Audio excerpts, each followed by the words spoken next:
I'm the man, yes sir, to kill the bear barehanded so the people won't forget it.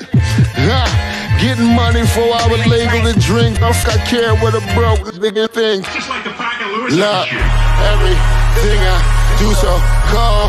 I can do this, both eyes closed. Too short, I stay on my toes. About that guap boy, anything goes. Help the bear if we outside. Help the bear if we outside. Still tipping, baby, nothing changed. I'm still grinding over here, yeah. Still sliding through my own lane. Shorty, nothing funny over here. Dallas rain everywhere around me. Dream to get money. Made it through the storm, living sunny. Dreams came true, now we eating. I got more dreams to chase, gotta reach them. Trying to put a team together like the Hunger Games. Everybody grinding cause we all came from hunger pain. Okay. What's up, y'all? Lay Ill Kid at OneYoungsta holding it down, bringing that StreetGeek and NERDSoul. What is up, my people? Today all year, come on with another wonderful episode of Loungin. It's been a while since we rocked Loungin, but they're, scheduling reasons and all kinds of stuff. We're going to be talking about the Buffalo Massacre today. You've seen in the title. Maybe if this auto played you, just so you know, we're talking about the Buffalo Massacre today and just the fallout and what's been going on. So if you're not trying, I understand if you don't want to hear about it, you don't want to talk about it, you don't want to, I can kind of get it because it's taken me a couple of days to kind of feel like talking about it, really. And shouts to people that were talking about it when it happened because we need y'all too. It's just that sometimes everybody can't get to it. So it's really something that I leave up to you. You know what I'm saying? All of us Black people are dealing with this on top of our own lives in different ways. You know what I'm saying? So however you got to get through it, in a safe way, I understand. You got to get through it. So today is a special episode because not only am I doing Loungin', we're talking about politics, news, stuff like that. I'm also going to be, this is also a special episode because I'm going to be on with Solar Gray on his show. We're going to be dual streaming. And we'll jump on with him in a second. Just to give you a rundown, he contacted me and asked me if I was going to speak about it. And I was still in a place where I didn't know if I was or not. And he invited me to come. And he was like, we can, on some kind of like lean on me, we can do it together kind of thing. So even though I'm a little bit late into his stream, we're going to talk about this thing together. He said he put an NSFW alert on his. I'll say this. There's a lot of anger around this. There's a lot of just general tiredness, rage, emotions, whatever. So this show might not be as all ages as they usually are. I try to keep them all ages, but just letting y'all know, because I don't know. I know a couple of things I want to talk about, but I don't know exactly where this conversation may take us. So if you've gotten this far, thank you for coming through. Much love to you. Glad you're here. Hit that thumbs up. Let's get ready to talk. I'm going to put you guys on a break. I'm going to join Solar Gray, and I'll be back in just a second. Once again, guys, just y'all stay safe. Love all y'all, and I'll see y'all in just a second.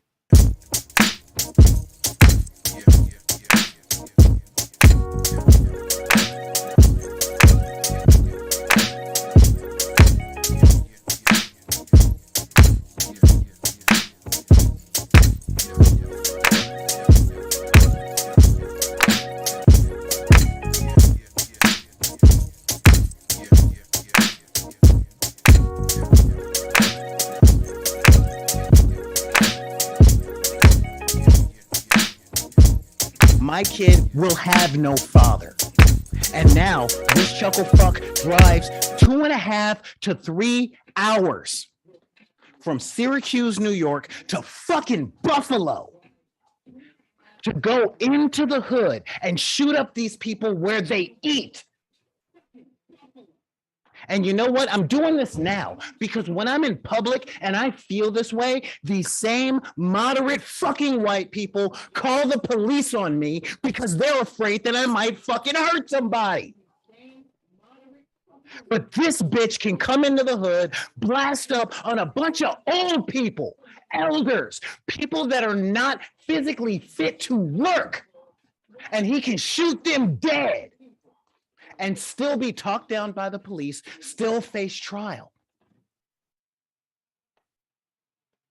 Well, these grandparents, these aunts, these uncles, these fathers of children. One of the dudes was going off to get their kid a fucking birthday cake. His birthday was a couple of days after mine. And now he's going to feel the same way about his that I feel about mine. And why? Because this one dude who has access to travel wherever the fuck he wants to, decided to go kill a bunch of black people because he's afraid of being 30% of the population, still a majority, by the way, instead of being 61. The little bitch put up his goddamn manifesto online, saying things like 14 words. I know those 14 words.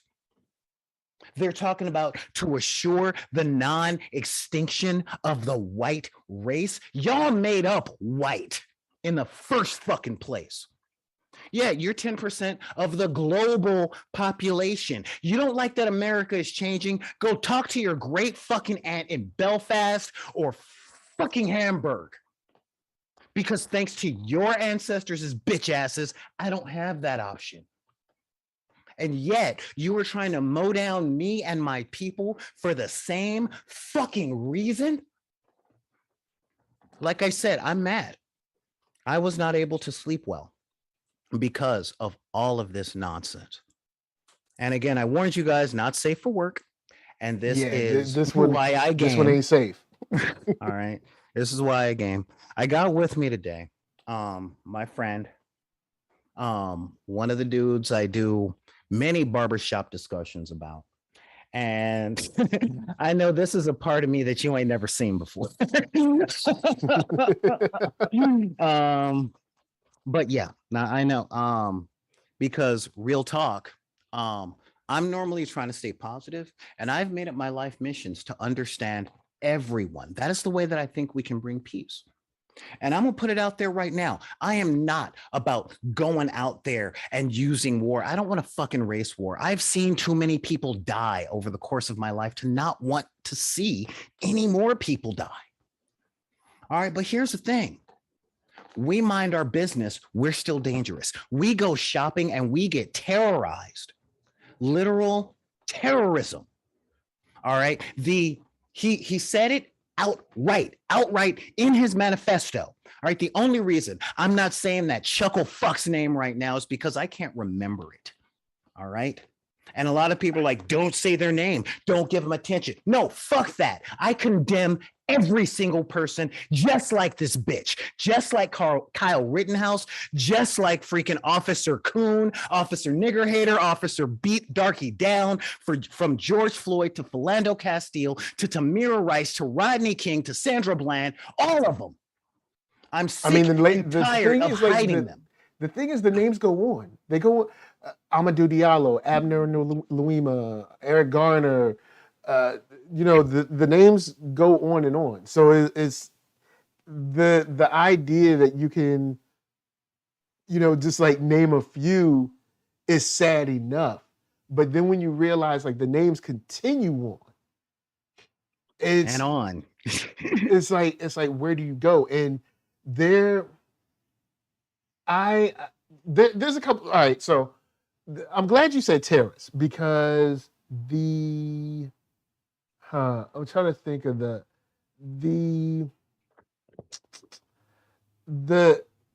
essentially white media, because mainstream media is controlled by white people. It holds up white people's values. It protects white people. That's why I call it white media. Because I'm new on your stream. People know me on my stream, so they kind of know me. So it's a little different. So when I say white media, what I mean is essentially they trying to come and get me now. Essentially the people that's okay. That the They're media, outside of my place too. the people the media works for. So just to frame that up. So I have a clip because I was playing it over and over. And this is from the dude from Meet the Press. Hopefully this is loud enough. Let me see. All right, cool. Hold on. Let's see. Here we go. Yeah, you're gonna have to change the sound input on your side. Now I'm gonna just try to play it through my mic because it's like too much work. I'll tell you what, just send me a link. It's just on my phone. So I'm gonna just, okay.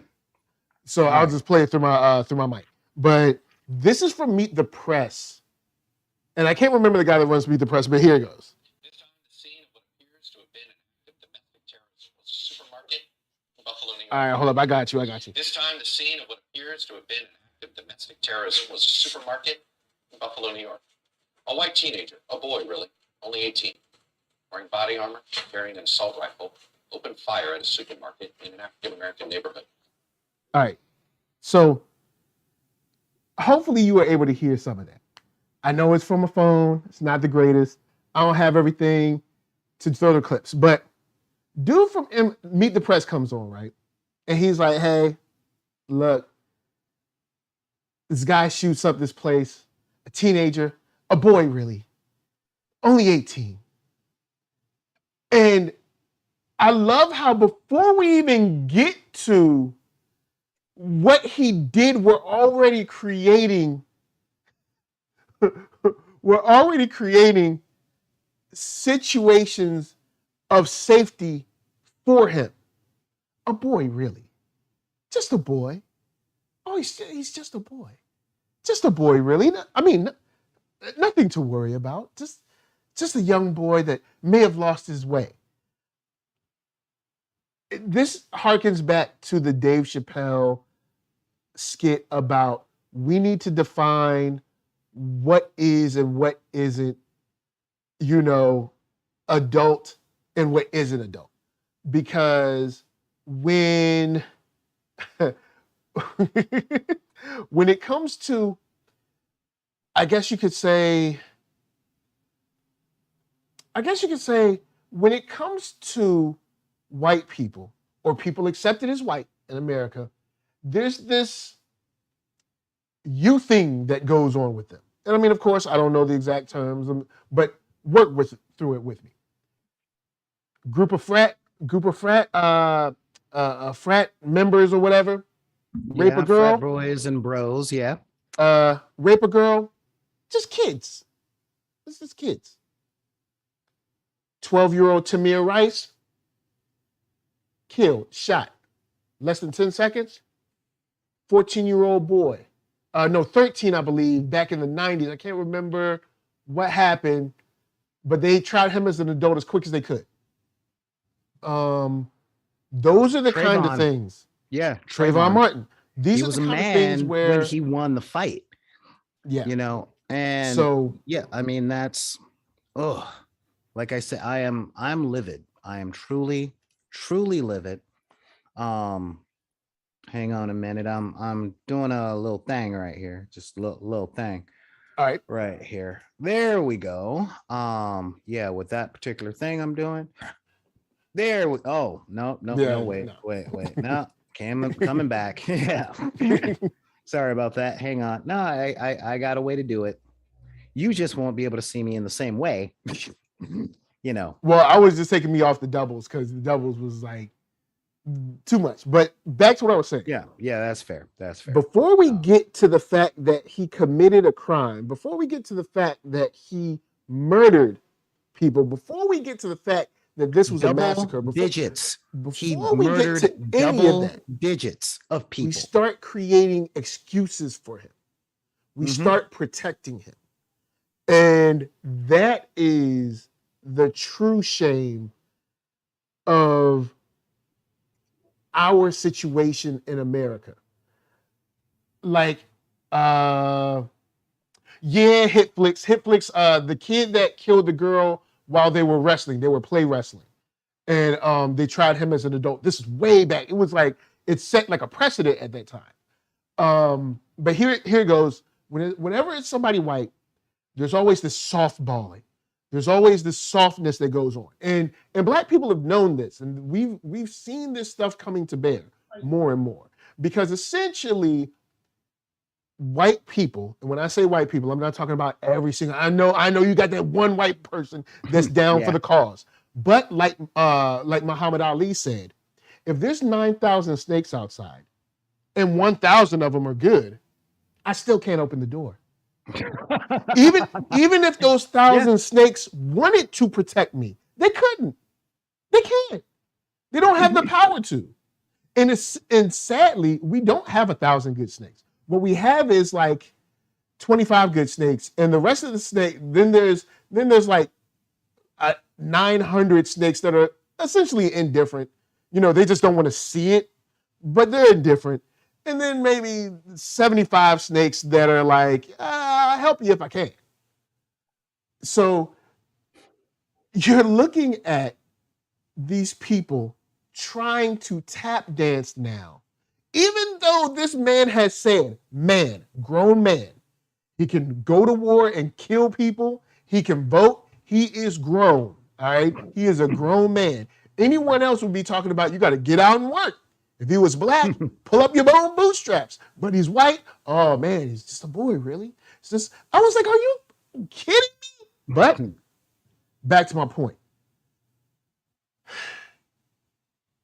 They work double time trying to make sure that they set these things in order. We're already talking about mental health.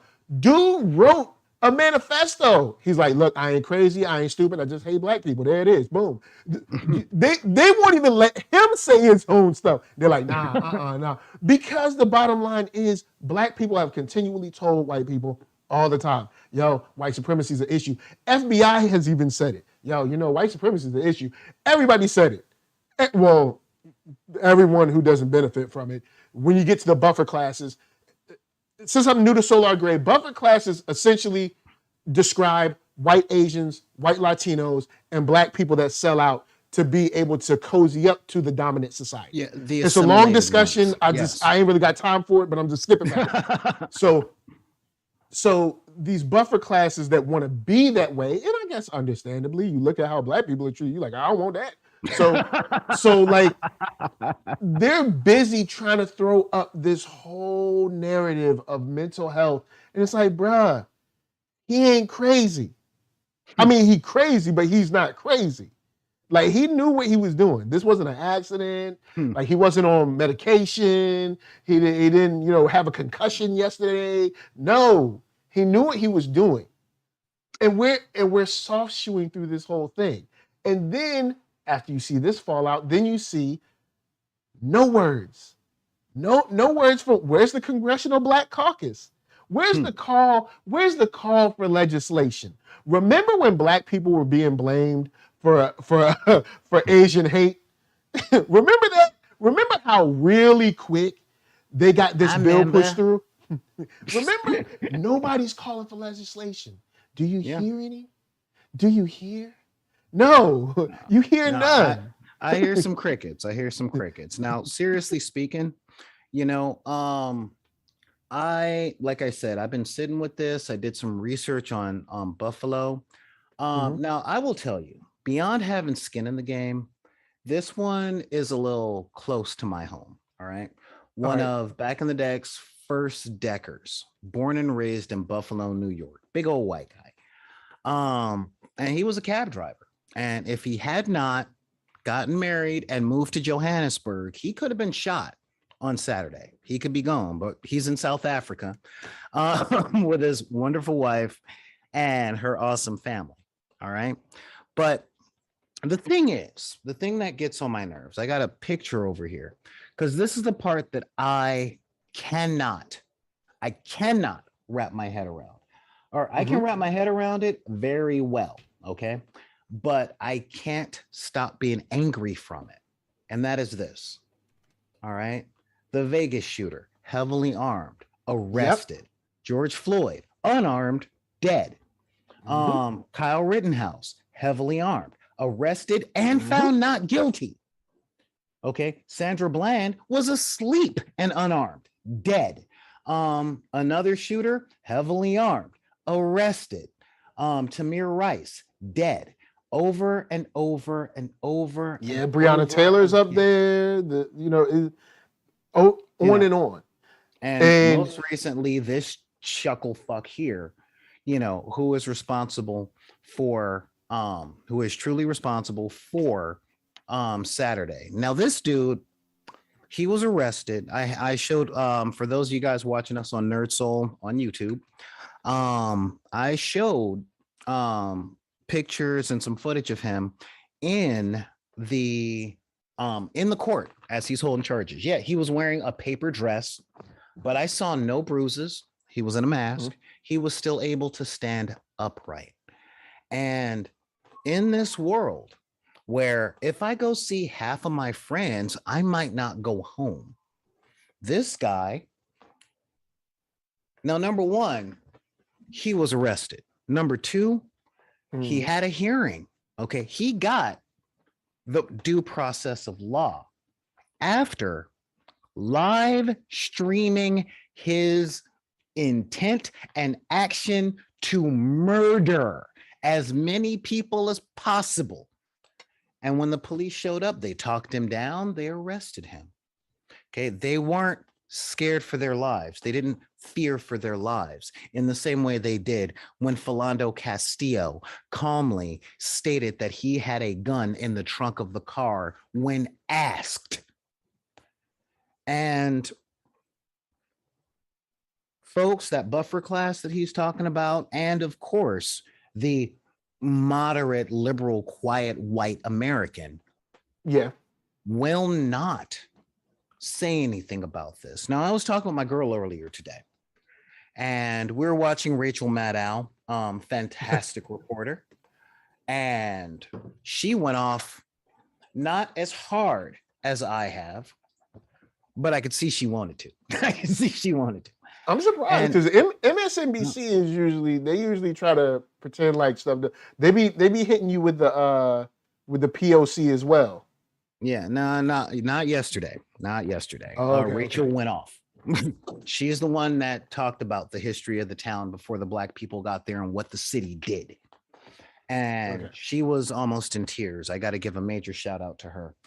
But what I will say is, this dude confessed to everything and pleaded not guilty. Not because he's saying, no, seriously.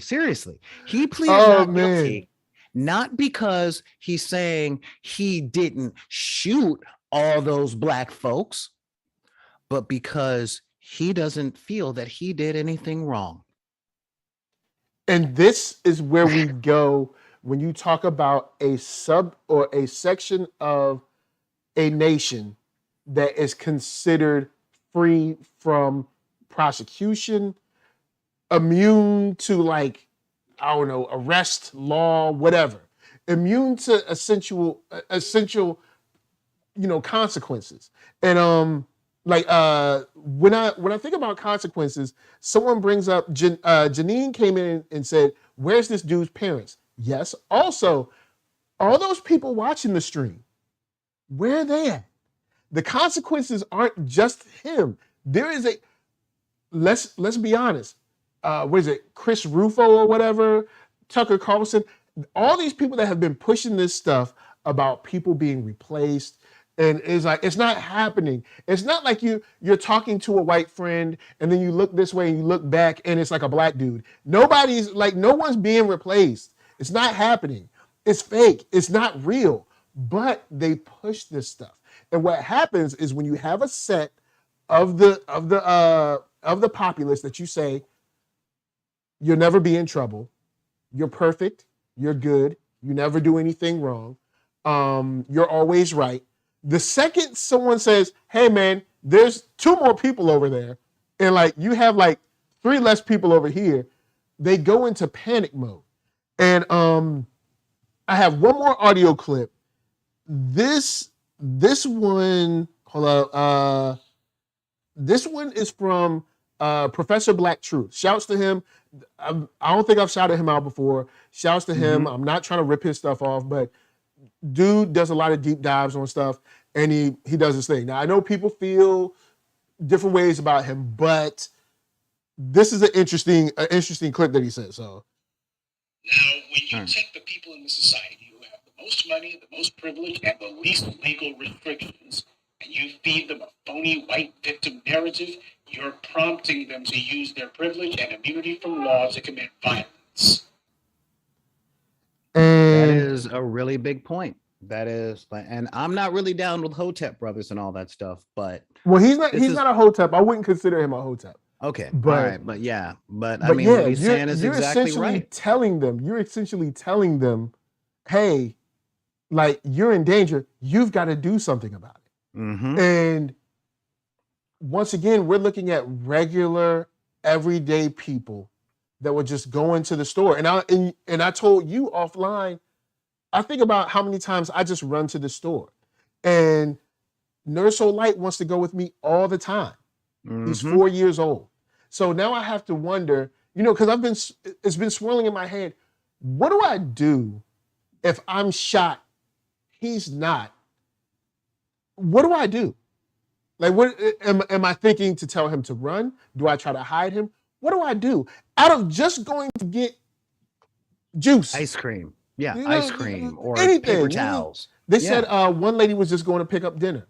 Just like the basic stuff, like, I forgot they got a deal on such and such. Let me go pick up this. And that's it. And that's it.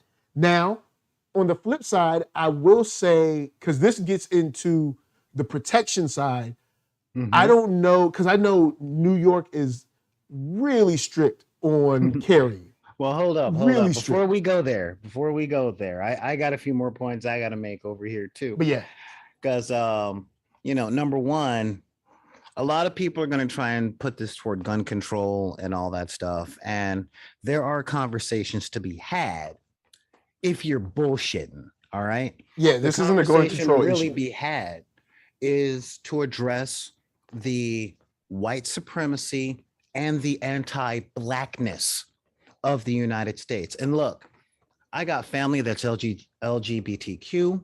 All right. My kid is non-binary and mixed race. I've been with a white woman for 11 years. All right. I learned how to play video games and computer programming from a triplegic. All right. I get all of the other hell, my adopted sister, my longest female friend, has a very autistic son. But this is the thing. All right. All of those subjects of disenfranchisement are real. However,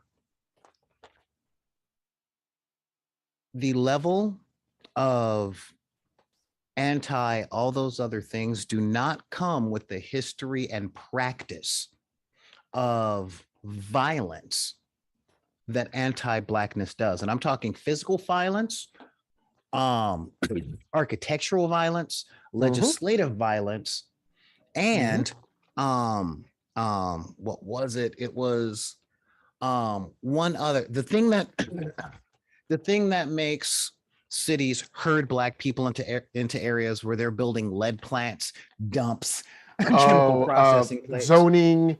Yes. You have zoning, you have education, you have financial terrorism that we're under. Yes. The financial terrorism as well. And, whenever people try and bring this stuff up, folks dodge the conversation of anti-Blackness in this country like Keanu Reeves in the fucking Matrix movies. And the fact of the matter, look, when anti-Blackness come, white people be like, no. No. They're just like, no. What about the indigenous people? What about LGBTQ? Women have always had it bad too.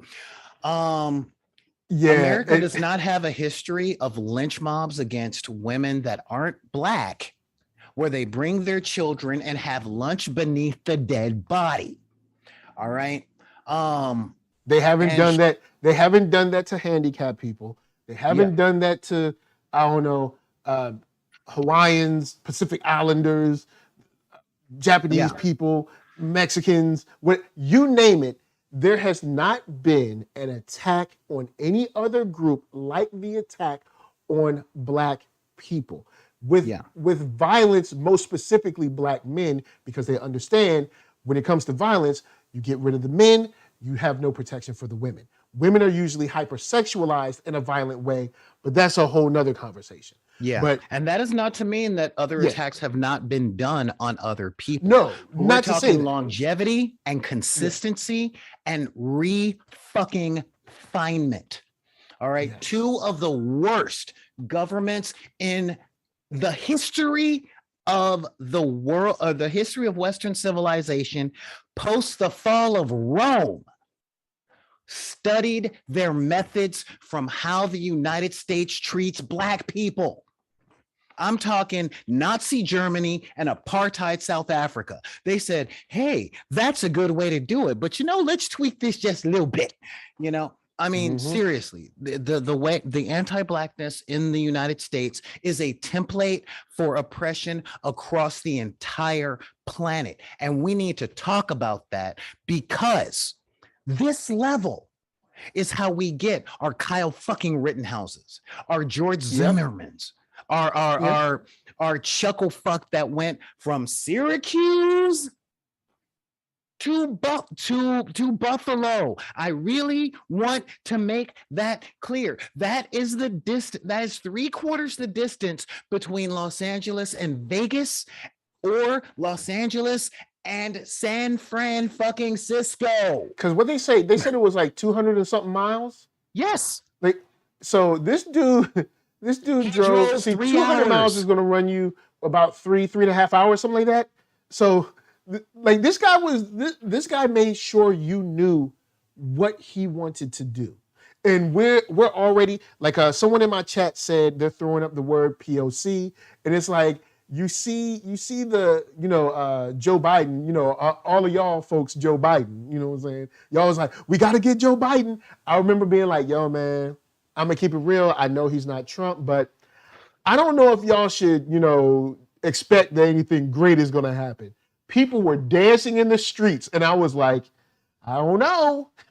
Here you go. Joe Biden came out, made a statement. I barely think he even said the word Black in the statement. This is yet and still told you weren't Black if you didn't vote for him. So this is what I'm saying when it comes to persona, aka Trump, versus policy, aka Biden. What you gonna do? We're not left with a whole lot of other options. And I gotta give a major shout out to the dude on your thing, Kid at Heart, saying this brother's on fire. My name is Solar. my friend. But I do try and keep a positive image. I do try and keep a positive, upbeat thing. I try and stay positive and all of that stuff. But real talk, there is fury under here. Before NERDSoul went on, I had to explain all of the cities in the greater Los Angeles area that I have been handcuffed and searched and had my head slammed against cars and walls because I match the description.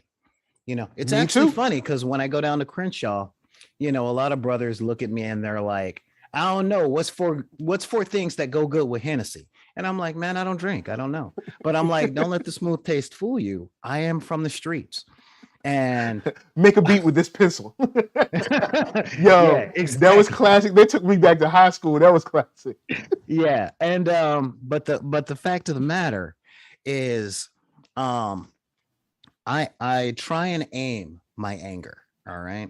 And the real talk is this country needs to grow the fuck up. All right. I understand that these things are uncomfortable. I understand that people don't want to sit with this stuff. But I always have to say, if you are this uncomfortable hearing about the lives that we live and the history that we had, I dare you to practice some empathy and imagine what it's like for us to live it. Hearing about it makes you all, but when I wake up in the morning and I learn to appreciate the fact that my closet is full of cargo pants and turtlenecks, because one, I love Shaft, but two, those are two of the most non-threatening articles of clothing a Black man can wear. Okay, serious. I don't wear sports gear, not just because I'm not really into sports, but if I'm wearing a Lakers jersey, I match the description. If I drive a car that's nicer than a moderately clean, like just a moderately clean Civic or Tercel or economy car, then I'm a drug dealer or it's stolen. You know, I cannot tell you how many times my girlfriends over the years have been pulled over for non-registration while the cop was checking on her well-being and running my criminal record to make sure that she wasn't being kidnapped. All right, real talk, you know, and all these things are super real. Well, I'll say this for you, Solar, so you don't have to worry. You don't have wear whatever you want because it's not going to matter. Remember who was the tennis player that was just hanging out outside of the hotel on his cell phone and he got beat down? Yeah. It don't matter. You can wear a suit. You can wear a hoodie. You can wear a trash bag. Now, one of my most favorite ones were the cops doing that type of thing to a Black dude, and he kept telling him, "You are making a big mistake. You were not. You really need to stop doing what you're doing." And then they got his info and they talked their crap. They ran his numbers, and it turned out that not only was he an FBI agent, but he was assigned to the federal task force to force out police corruption. I'm just like, yeah, you chose poorly. But see, you shouldn't have to be that. No. You should. And one point on your empathy thing. Let me tell you guys a secret about the moderate, well-meaning white person. The reason this makes them uncomfortable is not because they're really uncomfortable. It's because they enjoy white privilege. They love it. They lap it up. It's awesome. And they don't want it to change. I can't get down with you on that because I can. I'm just going to keep it real. Ask any of them about reparations. Ask any of them about punishing police. Ask any of them about any real thing besides painting a street, and all of a sudden you get word salad and tap dancing. Well, truth, bro, and you know I'm out there in them streets talking to those people. Most of the folks that I talk to, they don't enjoy it. They don't lap it up. Most of them don't even know they're on the wrong side of history. But what they do is they speak from the perspective of common education. Okay. They too are victims of the anti-Blackness that the system came down. Most of them think slavery ended. Jim Crow was bad. Martin Luther King came by. Now everything is cool. Look around. And most of that is because most of them were isolated from the rest of the world in their suburbs or in their bad neighborhoods or I'll- in their trailer parks. I'll let know? I'll let you have that. I'm not going to give it to him, but I'll let you have it. I'll let you give it to him. I'm never going to give that's that. the big There's thing. too much information, too many articles, too many stories, too many news reports, there's too much internet. No, That's true. I ain't saying that the information has not been out there, but what I am saying is that they were cultivated with, I mean, I will say this, every older millennial white person you're talking about and older, they definitely live up to exactly what you're talking about. All the ones, like, I get that, all right, but when it comes to the people born around 75 and on, they come in two flavors. They don't care that things are really bad for other people because they are hyper focused on their individual lives. Well, I had it hard, so why should I care about anybody else? But I have the conversations. Somebody was on me yesterday or the day before saying, why do I spend so much time reaching out to the unreachable? And the truth is because no one has a sign on whether or not they're unreachable. The information's out there. All right. But there's a I can't remember the lady's name. I think it's Jane Elliott, but I can't remember her name. Jane Elliott. She did a test on just general white people. Oh yeah. These weren't learned white people. I know what question you're going for on She this. said, raise your hand if you want to be treated like black people. No one raised their hand. They know what's up. They know what's going on. No one's ignorant. They know. Yeah. Oh no. They know. They definitely know that they can go out. Look, I've seen numerous tweets about people saying like talking about January 6th being like, oh, well, I know I'm not going to get in trouble. Why do you know that? Why? Why do you know? Right. They know. They know that. Like, I mean, don't get me wrong. I can understand. You can give it to them. I'm just letting you know that they know. It up. Now, I'm commenting about them liking it and them lapping it up. Okay, maybe they don't lap it up. They just like spray it on. All right. Regular run-of-the-mill white people, they don't like it. They just don't notice the bad. And dealing with as many as I have from Generation X and millennials, Zoomers are a little different, but that's different. They know it's bad, but they feel powerless to go against it. And they fear that if they stand up for what's right, they'll be the next target. And this is where my grow the fuck up comment came in. I think back to Occupy Wall Street. Remember that fun little fiasco? Oh man. I remember. Yeah, when it came out, I just laughed. I laughed really hard. Because I'm like, folks nowadays are afraid of two things. They're afraid of being labeled as bad. They don't want to be condemned. They call it being judged, but really they're afraid of being condemned because if they get judged and told that they're great people who don't have much to improve on, they go, oh, whoa, great. And they go along with their that's awesome. whistle. But they're afraid of being condemned and they're afraid of taking an ass beating. All right. So when they got out there and protest, I'm like, yeah, this is going to last about 6 hours, but here's the thing. Here is the thing. I too am scared of taking a beating, but I'm willing to for what's important. All right. And the biggest thing on that is that these people, these Charlottesville marchers, these mass shooters and all that stuff, I applaud the courage of their conviction. I ain't even super mad at them for what they do. All right. I'm really not. What I'm mad at, what the thing that gets on, it bypasses my entire circulatory system and goes, my entire circulatory system, respiratory system, and neurological system and goes straight from my last nerve. is how much protection they get from the system and the society. Okay. Well, Them and being tragic they kids while Tamira Rice or Philando Castile was called a thug. well, I The mean, fact look that at they look at even can show the fact that Kyle Rittenhouse crossed state lines with a freaking gun and he didn't serve 1 day in prison while the Central Park Five did 25 years. And it turned out it wasn't even them.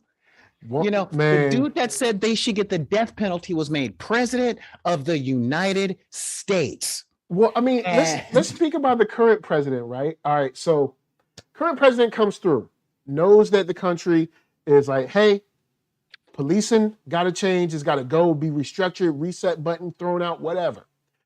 We want reparations. We want this, we want that, we want this, we want that. We have to have a committee. We got to have a meeting, and we got to talk about this, and we got to study these things, and it's going to take time. We'll put it on the calendar. Meanwhile, Ukraine happens. Not our business. Let's keep it 1,000. Not our business.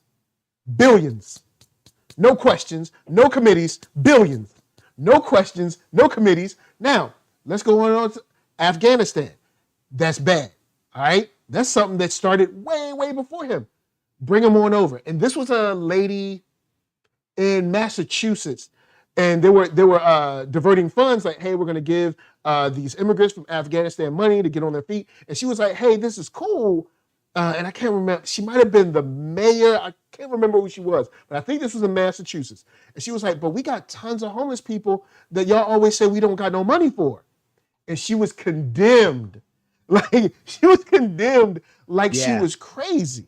And it's like, so this whole idea, like, they're blind, they don't see it. It's like, they see, they be trying to run out the clock. Every time you see, that time during pandemic, there was an Asian business coalition. It's not the exact, but something like that, like the Congressional Asians Business Activision firm or something, I don't know, whatever. And they were like, hey man, we need money because Asian businesses are failing because people don't trust their Asian businesses and whatever. 48 hours, they got billions of dollars. No committee, no question, no, how are you going to spend this money? None of that. They know. And again, our leadership and our system is all about the anti-Blackness. Back in 92, I'm that old. I was alive in 92. Back in 92 during the Rodney King riots. All right. I think one of your viewers were like, hey man, where are you from? I'm from South Central LA. And I'm talking the real South Central. We're talking NWA. We're talking Warren G. We're talking, when everybody was getting together, writing songs about self-destruction and stopping the violence. That is my childhood. Oh, you mean not South Los Angeles? No. Now they want to change it. Now it's South Los Angeles. I am not from Athens Park. I am from straight up South Central. All right. My cousin probably rolled with Nipsey back in the day. He was from Rolling 60. She was from Avalon Gardens. I took a bullet from 9 O's and I wasn't in gangs, and they were like, you were talking about that buffer class. And I had to explain to someone that it's always been a joke. Look at any black comedian posts the height of Richard Pryor. And they talk about, you go to the hood, gun store, liquor store, gun store, liquor store, liquor store, liquor store, gun store, church, gun store, liquor store, gun store, liquor store, liquor store, liquor store, church, crack whore, liquor store, crack whore. That was everything up, hell, I just helped produce a movie about Latasha Harlins, the 16-year-old girl that got shot in the back of the head by a Korean store owner over some damn orange juice. For nothing. Which by the way was 1 block from my house. I knew Latasha. She thought I was a weirdo. And that same lady put guns on every kid in the neighborhood. And I had to explain, just like Ice Cube's song, Black Korea, from America Must Be Destroyed. these immigrants come over and they get federal aid. There's money for federal aid. They get business loans. They get housing loans. All right. And they set up businesses, and they are the ones who own gun store, pawn shop, liquor store, liquor store, liquor store. And they don't employ the people that live here. They'll sell us poison. You know, I was able to buy cigarettes at 11 years old. I wasn't carded. I had a note. I could pay a homeless person. You know, I had a note from my mama. I ain't lying. It literally was, please send me 1 pack of Benson Hedges Ultralight Menthol 100s, and in different handwriting, 1 pack of Marlboro Reds. I mean, that's what elementary school was for me. Oh boy. And the fact of the matter is they're selling us liquor and beer and cigarettes, and there's drugs being sold on the corner that we didn't bring into the country. All right. No. And they would take this money and move to the suburbs. You know, our money was literally being exported out of the neighborhoods. But since for immigrants, they had aid. But for those of us born in Watts and Compton and Oakland and Baltimore and the Bronx, it's an unsound business investment. And then when the riots happened and people were like, oh man, why are they burning down their own stuff? We don't even own our own fucking houses. Yeah, that stuff ain't ours. Like I remember Keisha Bottoms was talking about Keisha Bottoms in Atlanta. She was like crying about the CNN building. I'm like, CNN ain't black owned? Like what we care about that for? CNN, you know, the same CNN that be lying about black people all the time now. Let it burn. I mean, when I'm let it die. Destroy the past. Kill it. Let it die. Kylo Ren this. Like, you know, let it die. Yeah. I mean, when I'm in argument with bad faith actors, all right, serious bad faith actors, they're literally like, well, I work and I drive through these black areas because, and I don't have anything because I see some of their houses sometime and they got better TVs than me and they got better cars than me. And I'm like, shut your fucking mouth. Okay. Because the only reason that shoes and cars became an intrinsic part of black culture was because when we worked our asses off for decades, we would go to the bank with down payments for homes and we would be denied. But you know who did take our money? Still are. Car dealerships. Car dealerships took our cash. All right. Car dealerships and shoe stores. That's where our money was good. Was it good for anything that would last through generations like homes? Maybe at 20% interest.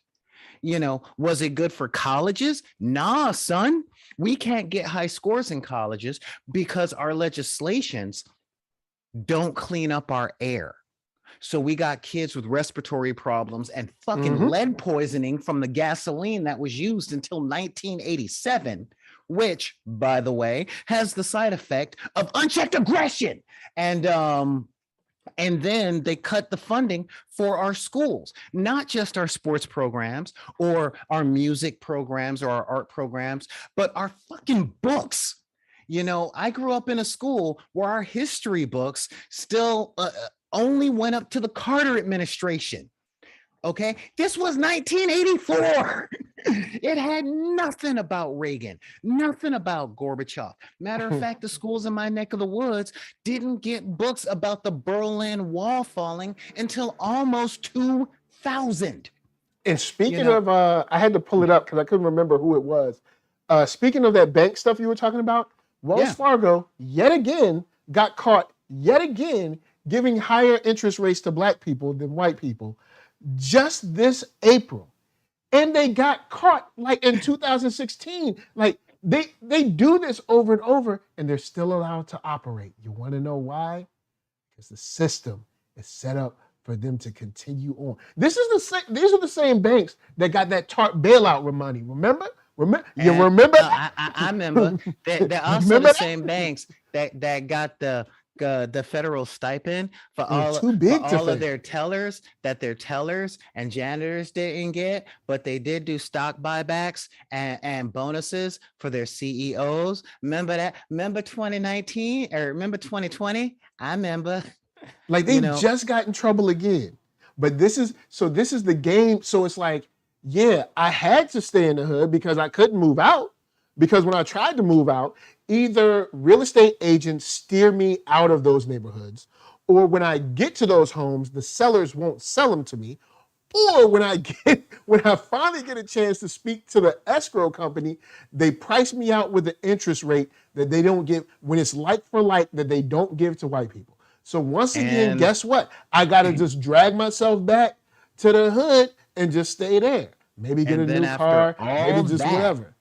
Yeah, and after all that, when we finally do get in, the local police are pulling us over every third day because they know people they know everybody in the neighborhood, or we match the description, or for some reason, though the realtor never told me, there have been a series of break-ins. And I mean, there's always a vague crime happening when you get pulled over. Yeah, like I remember getting pulled over and they were like, "We're looking for a black man in a Honda." I was like, "What is it? Is it a Honda?" I was in a Honda Accord. I was like, "Is it a Honda Accord, or is it like a Civic? Is it a Passport, a Pilot?" I started listening. I was like, "Prelude, Civic, CRX." But he was. You could see his face. He was like, "Shut up! I pulled you over because you black. Now stop asking questions." Yeah, seriously. But I was like, Honda? Like, that's it? I was like, was it green? I was like, because I'm like, and I mean, not to be disrespectful, but I was like, was it green? Because if it's not green, then it's not me. So yeah, I can go. Seriously, or if it's a passport, then it's not me because I can go. Yeah, no. Seriously speaking, one of the many, many times I found myself in handcuffs with my legs crossed on the freaking curb while they checked to see who I was. This was outside of Long Beach City College. Okay. And this is important. I know that area. Yeah, this is important because it is in the city of Lakewood. Now, Lakewood was in the news one time for something that they got caught for, but it never stopped. Lakewood, California has a massive problem with rape. Okay, not sexual assault, not any of that stuff. No, we talking straight up. She says no, he say that's a funny word, rape. All right. And most of the people that do it, there was, you guys can Google the Spur Posse. These were kids at Lakewood High School, predominantly white. And these were bros that would rape girls, keep records, and assign points to them. All right. Now, I have to point that out because as I'm sitting on the ground handcuffed, with my legs crossed, and they're talking about taking my shoes because I wear big boots. Primarily, I wear knee-high boots because I'm flooding most of the time. Fun fact. But the fact is, they say I match the description of a crime, and I'm looking around, and I am seeing 40, 50, 60, no exaggeration, white male college students all dressed the same. And I'm betting dollars to donuts that each of them match the description of a violent criminal. Yet my happy ass is the only one in cuffs, Oh, man. And I had the nerve to be waiting on Carson Street for a bus. Okay. That was my crime. My crime was waiting for my friend to come out.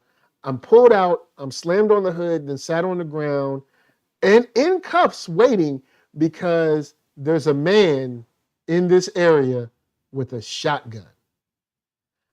And I was like, is he tall? Is he short? Is he skinny? Is he fat? Is he dark skinned? Is he light skinned? I'm doing their work. You end up playing like the most dangerous game of guess who ever. Does he have a mustache? Is he wearing a hat? There's a guy with a shotgun. I was just like, well, it's not me. I was like, yeah. I don't have a shotgun. You have me out the car now. You see no shotgun. Right. What do you want me to do? My favorite one, Culver City. Okay. on Oh, Overland not Culver Boulevard. City. Oh Not, yeah, not Culver Sony City. City. Oh, Culver City. Sony arrested I'm you. working. I was part owner of a coffee shop on Overland and Culver, and I only had my motorcycle permit at the time, and this is important because with a motorcycle permit in the state of California, you cannot ride at night or with a passenger. Okay, so I closed out the coffee shop and I lived in the valley, so I'm talking 20 miles north on the other side of the hills, in the barrio. And but my best friend lived about a mile and a half away from the shop. So I close up the shop, I put on my motorcycle jacket, I pop on my MP3 player, and I'm just singing to Ray Charles, and I'm walking down the street, Minding your business. minding my business. And then I see a police officer pacing me in a car.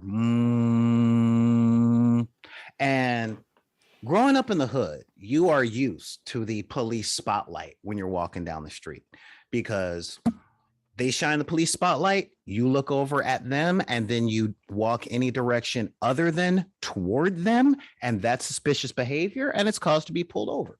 So I'm just like, la, la, la, la, la. I got a woman way over town, good to me, and I go into the 7-Eleven on the corner of Overland and Palm, Google it, and I buy myself. Okay, I know where you at. Yeah.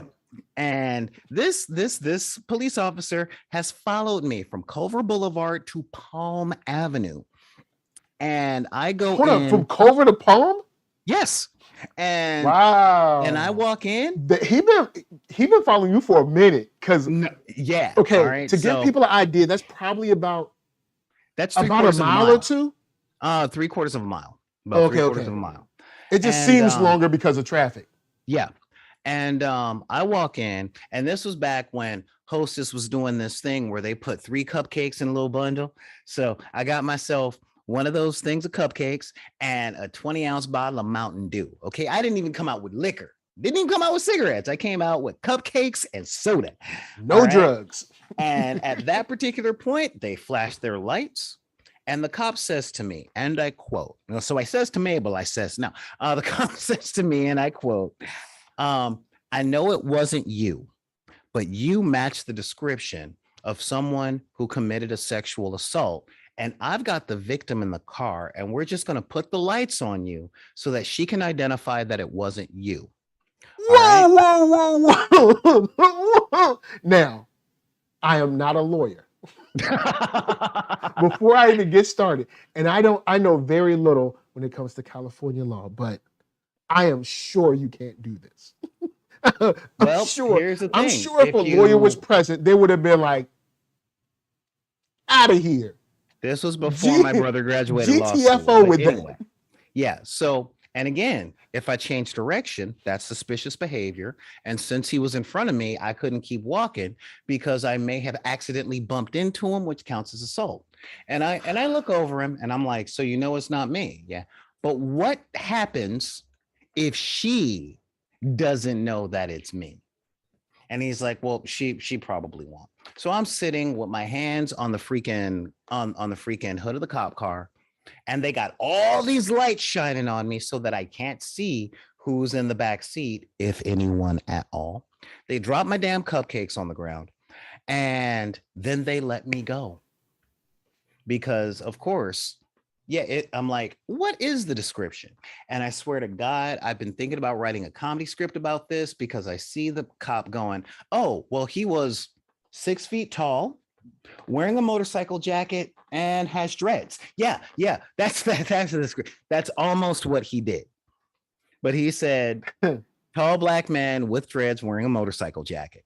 I'm like, well, I guess I do match that description. Let's get this fuck over with. This is the most apt description an officer has ever gave. I'll let you know that, but sure, let her look. And so after it was confirmed that it wasn't me, I asked the officer, since in my head I'm like, you seem like a good sport. Officer, may I ask where this particular sexual assault took place? And he said, yes. He said, Overland Boulevard and Santa Monica Boulevard. That's 4 miles in the direction in which I was walking. Yeah, you so can't. I'm like, let me get this straight. You're thinking because I matched the description that I was going to sexually assault someone, drive all the way across town, get off of my vehicle or off of my motorcycle or out of my car, and then walk back toward the crime scene and think, you know what? I think I'm going to get some cupcakes and a Mountain Dew on the way for round 2. It's nothing like a post a post R meal like cupcakes. I mean, yeah. I mean, anyway, seriously. back to the 18-year-old boy at hand. Well, yeah, and this is the thing I'm talking about. Now that was a situation where I did what I was told. I said yes sir, no sir, all that stuff. But here's the thing. I was almost in jail for the rest of my life for looking like someone who committed a crime. Okay. Where all around me are people who look exactly like folks who commit crimes every day, that go about their lives regularly. And when I talk about this, people are like, oh no, well, you're just being a little dramatic. And I'm like, don't gaslight me. Yeah, all right. I will let you guys know, especially all you Deckers out there. By the way, yes, this is the Tuesday night meeting down by the docks that I talk about every week. But I stay positive and I try and stay understanding of people's places, because I believe that the only way that we can fix any of this stuff is by showing everybody how screwed we actually are. And then we have to take care of the most important and most grievous injuries first. All right. When I talk to white people about reparations, they're like, well, I don't, and I'm like, hold up, stop it. Okay. We're not saying the reparations you're going to be sent a bill for $36,000. We're saying take some of that tax money that you are already paying, and instead of using it to give a tank to the police department, we put a community center in the neighborhood that have after-school programs for art and music. We are talking taking that money that you already pay and opening up mental health facilities and drug treatment centers in these neighborhoods that you're afraid to go to after dark. Well, hold on. After direct cash payments. All right. That's another thing. Because that's a trick bag. That's a trick bag. No. You know what I'm saying? I'm not. Biden will be like, "Oh, reparations is free free college." No, like, I'm not. Look, I ain't denying that direct cash payment. I'm like, when I talk about that direct cash payment, I'm like, look, if you were here, if your family has been in this country for over 150 years, that means they probably got help from the Fair Deal. They got help from the Homestead Act. They got helped with Levittowns and the GI Bill. All of those things were denied Black families. Okay. And these Black families were paying taxes. So your grandparents cashed in. My grandparents weren't denied. Now, when your grandparents cashed in, they were able to hold on to property to send your parents to college. They were able to hold on to property to pass houses down over and over through the generations. Okay, where my grandparents were herded into areas that had street sweeping that stopped, that had our tax money went to your schools, but we had to go to our schools. And it's time to pay that up. And again, we wouldn't be asking you to pay any more than you're already paying. But yeah, we would be getting money and you would not. But that's just so that we can catch up with you. And also, I did not hear you talking about it. I did not hear you complain about any money to Afghans coming in, to Ukrainians. I did not hear about any complaints. A good amount of them do. All of a sudden, a good amount of them do. I'm talking about the level to which, yeah, there's sprinkles. Of course, there'll always be some sprinkles of conversation. Are you talking When like the mainstream media and leadership and stuff like that? I'm talking about the mainstream push against reparations. I'm talking about Bernie Sanders pretending like he doesn't know what reparations are when he's asked about it. I'm talking about that type of stuff.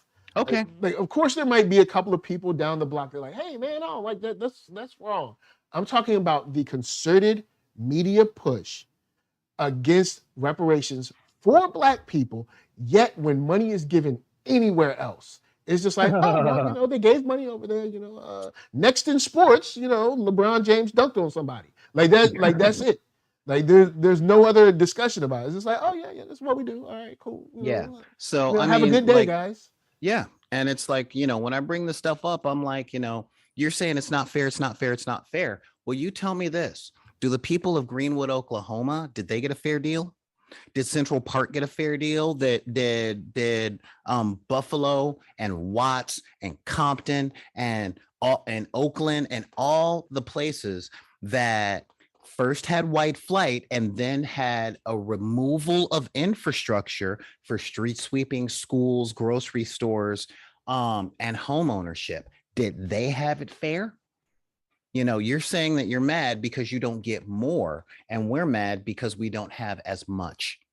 And then when we get as much, it gets taken away from angry people who are mad that some of us might have more than them. I'm like, this is history, dude.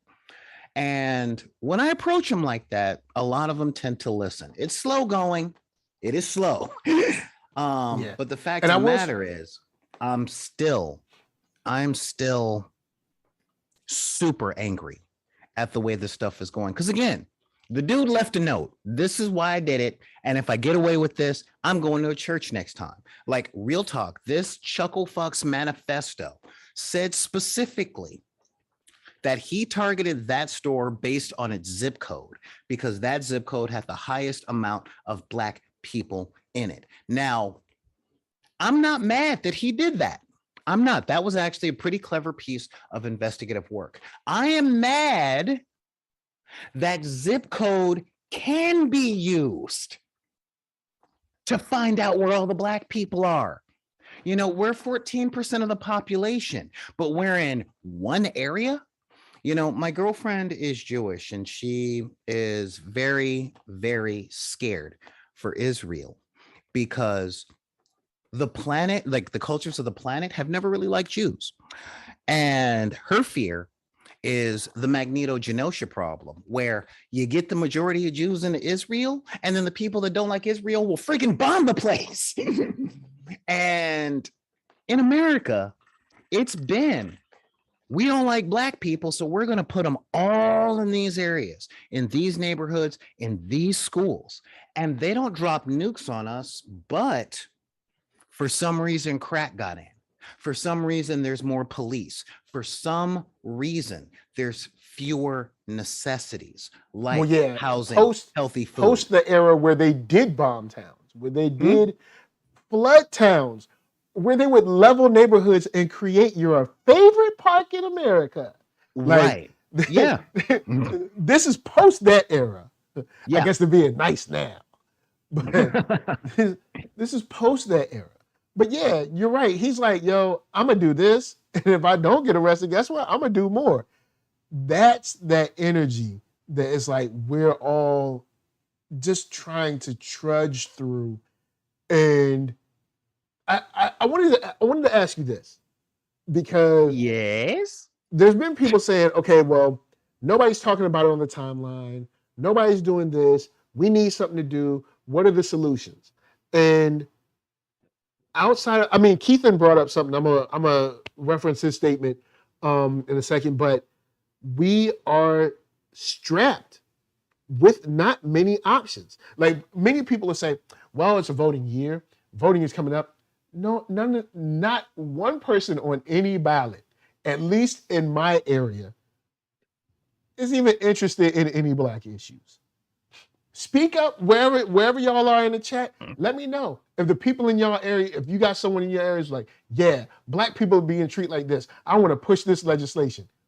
It's just not happening. So, okay, we can't do the vote route. Okay, well, if we march and protest, then we're called either crybabies or we're thugs terrorists. Yeah, or we're called terrorists terrorists. or You know, we're vandals or something. So okay, fine, we can't do that. Then it's like all right, well, let's, like Keithan said, economics. Well, you know what? We'll buy black. You know what I'm saying? We'll circulate the dollar. We'll buy black. We'll give to black creators. We'll buy black products, black comic books, black, T-shirts. We'll work with those brands. Maybe if they're making hair care products or skincare or toothbrushes or whatever. There's tons of links. Even in this video down below, there's links to black-owned companies. mm-hmm. But then what'll happen is they'll say, "Oh, well, you're being financially racist," because I've heard that term online. So Fubu what? Financially racist. So I'm you sorry, can't do Fubu, huh? anything. Then when you say, okay, this happened in New York, where gun laws are extremely stringent, but we should find out a way in every locality where you can carry, because there have been many people saying that this probably wouldn't have happened in Florida or Texas because of, and even back home in where I'm from in Virginia, when I went back last summer, I was going into a store. She was across like the parking lot going into Popeyes. She had a joint on her hip, but at the same time, it's no different than anything else. This is your protection. I'm not pulling it out and using it unless I need to. So, but if you buy it, then you're crazed and you're wild and you too violent. Well, keep in mind, hold up. a black person opening and They're carrying is exercising a their reason rights. for cops to draw and shoot. All right. Yes, but in those locales, you can ask people in Texas, that stuff doesn't happen like that. Like now they'll usually ask you for your permit, but it doesn't.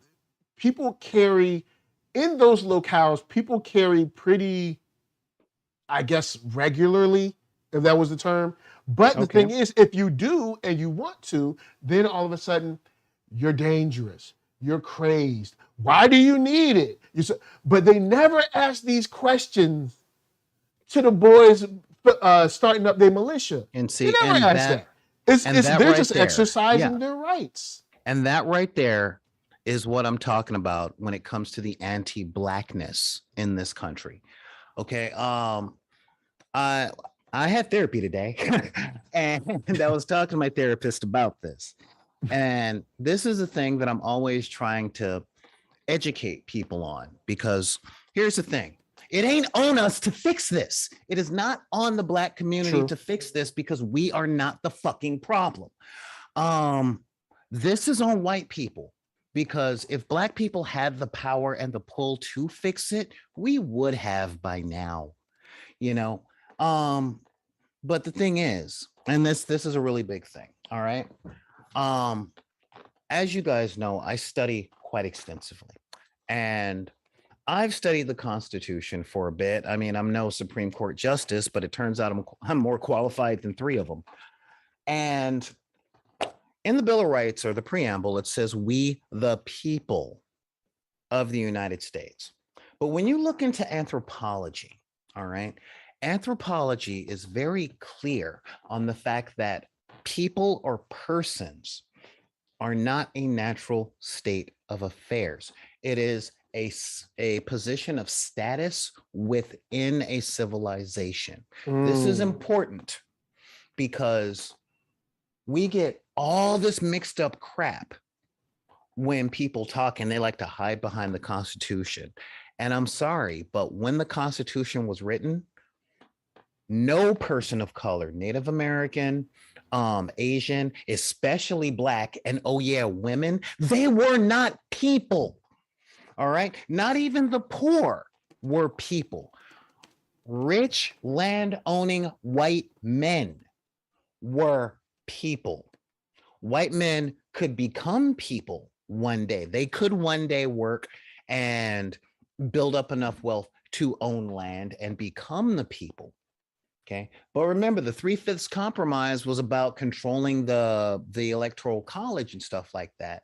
And we were counted as 3/5 3/5 of people for the purpose of population majority. And this is a big thing, okay?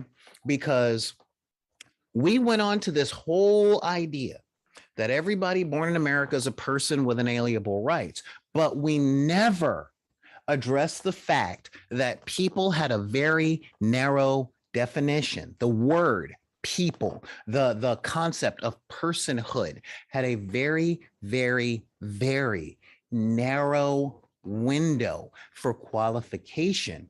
And though we said different things over the course of time, we have not rectified that, because the Supreme Court has never, ever, ever had to meet up to make a decision on whether people are people.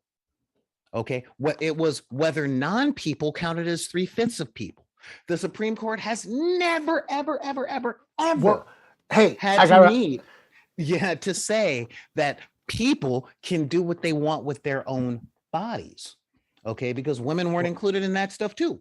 And well, let me tell you. All right. Yeah. The day is saved. Okay. Huh?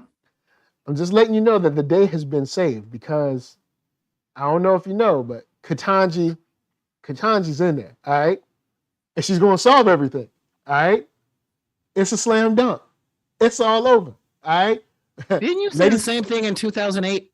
Ladies and gentlemen, we got him. All right. Hey, Ketanji Brown Jackson. All right. Look, it's over. We got this.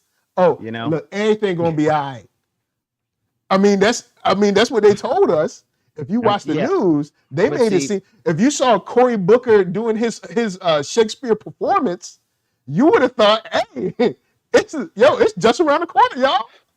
Yeah, and just wait a second. Wait for your Ketanji change. Yeah. All right. It's coming. And you know what? We're gonna have some Ketanji hope with that too. So, but the point that I'm getting to here is that the majority of the political power and economic power, which is the white middle class in this country, has got to realize that they too have been lied to, that they are barely people and the rest of us aren't. Because as long as they operate under everybody's a person, I don't see color, everybody's equal, what are you complaining about? They will not act. And I will tell you, history has shown us when white middle class people get pissed off, we get union jobs, we get the New Deal, we get Social Security, we get an interstate highway system. All right, but they only stand up for themselves, and trying to convince them to stand up for us, that ain't never gonna fly. It never has fly.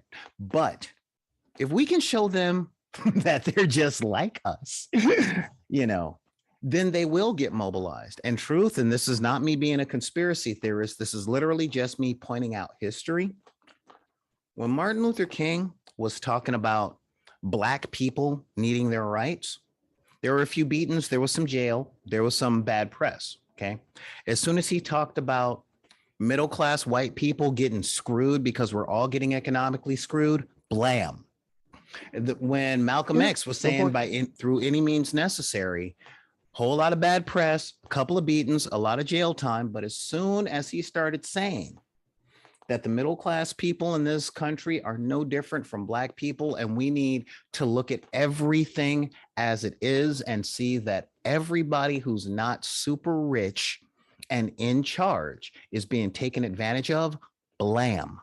As soon as Abraham freaking Lincoln or Kennedy talked about uniting everybody because the poor have it bad and the middle class ain't that far from being poor, blam. And that tells me, that doesn't rob me of my hope, because I'm of the mindset of, if voting isn't important, then people wouldn't fight so hard to make sure that you can't. Okay? If the idea that the quiet middle class white people that want to be left alone and can't believe that it's really like this for people, realize that it is like this and they are next. Or as George Carlin says, it's a giant club and you ain't in it. Oh yeah, then he died. As soon as they realize that in mass, then we will get not change, but improvements, but as long as these Nazi-based chuckle bastards like Tucker Carlson and Sean Hannity are the ones that are talking to them the loudest and the most often, then this is only going to get worse. Now, nobody comes through and says, I'm not interested in changing their hearts. And I see where you're going, because we done sang, we done prayed, we done held hands. But says apply the pressure collectively, demand a single issue, or don't vote Democrats and any black leader vote against them. I'll say this: it is voting time. Please scrutinize that ballot. Please scrutinize those people. Down to the last. If they replace black with POC, gotta go. If they pretend like, oh, there's nothing wrong with police, they gotta go. If they just scrutinize them as stringently as you can. Now, I can't tell you who to vote for, but I will say you need to scrutinize these people, because when you see them separate or trying to like join in, they'll be like, oh, people of color aren't experiencing this. I need some, because Kamala already said, am I going to do something just for black people? No. Gets in office, 2 things just for Asians, 1 thing just for Afghanistan, 1 thing just for Ukraine. It's all good. Okay, so, you know what? At least she was honest. I mean, I'm in a weird spot because, moving back into the house that I grew up in, I'm back in Maxine Waters' district. And Maxine, she's full of it. I can't say that. I've watched her on the ground my whole life. And she is that one that's been fighting the battle for a long time, but she's been the only one out there. But she's been called out enough in the last couple years that it might be over for her. She needs to. It might be. She needs to move aside. She needs to move aside. She's done. This is not a career thing. She needs to be gone. And real talk, I wish. Stacey but then there's nobody to replace her. That's the thing. Yeah, like there's nobody. And that's that's the whole thing. So it's like the devil you know or the devil you don't is like. Yeah, I mean, look, there is no easy solution. And as far as nobody is saying, you're talking about not changing their hearts and minds and apply pressure and all that stuff. Look, I'm talking that methodology can be talked about later. Okay. But the core problem is that the majority of the real power in this country is stagnant. And the other word I'm thinking of, apathetic. Okay. Now, if they're forced to see how bad everybody else has it, you know what? That's what the unions did. The unions got out there and they fought and they bled against the Pinkertons, the local police, the National Guard. That's what they had to do. All right. But the fact of the matter is they're the ones that have to mobilize. And I'm sorry to say, the Republicans and the Trump supporters and all that stuff, they know this. They have those people mobilized because they know how to piss them off and make them feel like victims with stuff that isn't happening at all. My whole thing on the left, my whole thing as a black person and as someone who wants everybody's grandma to have access to healthcare and their meds, I'm saying piss off those people about what's really going on. I'm not really one for that level of violence, not because I'm a peaceful man, but because once the cork of violence has been popped, the only solution long-term is complete Machiavellian genocide. And there's no saying on that, because it will require a genocide and erasure of history. Yeah. With that said, could the argument be made that that doorway to violence has already been opened. We're just continually trying to do the we shall overcome thing and smile about it. And I'm not saying that we should run to the streets, but I'm also saying, or at least asking the question, this idea that if we do something, we're opening the doorway to violence, where it's like, nah, this thing's already been opened. Now we're just trying to live with it. No, no, no, Like, no. No, when it comes to that doorway to violence being opened, look, I will say this. I'm not one for walking through that door, but I am one for disemboweling and skinning the people that walk through it toward me. I am all about defending ourselves. You know, like, again, I grew up in gangland. I wasn't going out and starting something, but nobody came into my house. You know, on my block, there was one bad thing that happened to somebody, and everybody on the block, since it was mostly old people that came here from the South, they came out with shotguns, handguns, semi-automatics. I had a whip in my hand. My brother had a machete. My mom had a machete. We were ready. We were ready to do some Hills Have Eyes stuff on people, but we weren't going out there and looking. All right. I'm saying hit back if you got to hit back, you know. But what I'm also saying is this. The information machine is against us. It really is. It's saying that we things are violent and changing. all The that other wheels stuff. turn slow, but they are changing because we do Yeah. have now we have And Twitter, Instagram, Facebook, YouTube, Right. Snapchat, TikTok, whatever. So there are outlets of people speaking and bringing up Black issues, bringing up Black news that's going on that usually gets either sidelined or forgotten about. You Yeah. know, So the fact of the matter is, if it takes something to open up the eyes of the people to see what actually goes on, that's what I'm talking about. You know, because this is not something that I see will happen in my lifetime. This is a tree that I'm trying to plant that I know I will never see the shade from. Okay. And I'm already tired and I'm only 45. All right. But when we're talking about that long-term change, not just the shift of power back and forth, just everybody be all right, 2 cars in every garage and a chicken in every pot for everybody. not a chicken You in know, every pot though. recognizing that if you are in this country, you are a person that has rights and dignity and, you know, the right to live your life and raise your kids to be a contributor to the world, or if not a contributor to the world, at least someone that doesn't bring violence and hatred and mayhem, you know, because that's where we get our scientists. That's where we get our people that do food stuff, you know. The real talk, you know, because the information machine is still out there doing everything it can to deny people that look like you and I, especially Black men. It's a long list of people, but at the top of it are Black women, and right under Black women are Black men, to deny these people the status of person.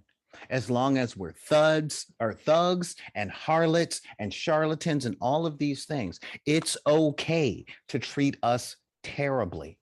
And we need to get the people to say that just like you, everybody's people. Okay. And people deserve to be able to raise a family working 40 hours a week, regardless of what job they have. People should be able to have access to health care. People should be able to walk down the damn street and Man, not that have to healthcare ain't no worry joke, about y'all. I'm somebody telling you. taking their lives. You know, Like it. There's a couple things. I'll go back to because thinking about what we can do now, because nobody is throwing up like, hey, look, most of us aren't prepared for like an actual like a gunfight or something like that. And we need We're to not. apply pressure. We need to apply pressure, politically. And in all honesty, there is an argument to be made about that pressure in no one's favor because what was it, 2020? they were like, oh, well, Minnesota is like this, it's just like this. Well, couple things burned. All of a sudden, laws got changed. We didn't even have to go to the ballot box.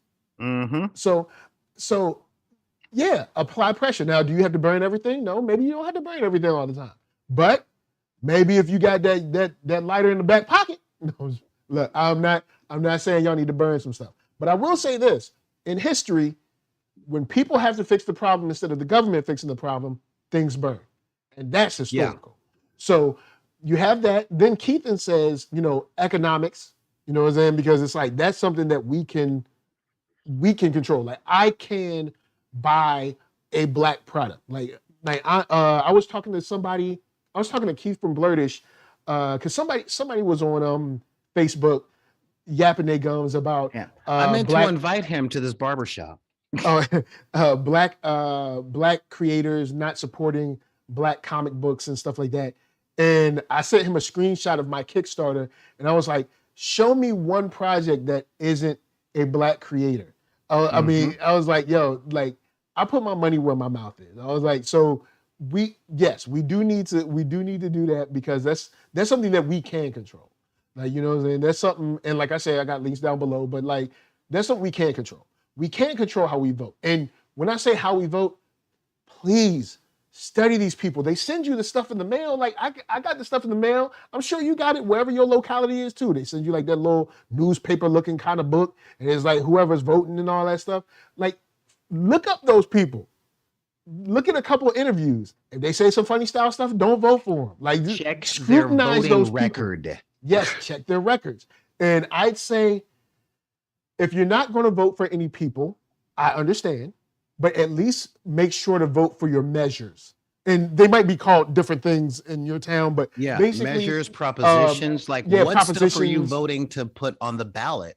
Or what are you going to do you're voting park, for? or what are you going to do with the schools, or what are you going to do with the train? What are you going to do with the bus line? Like, those kind of things. Definitely vote on those.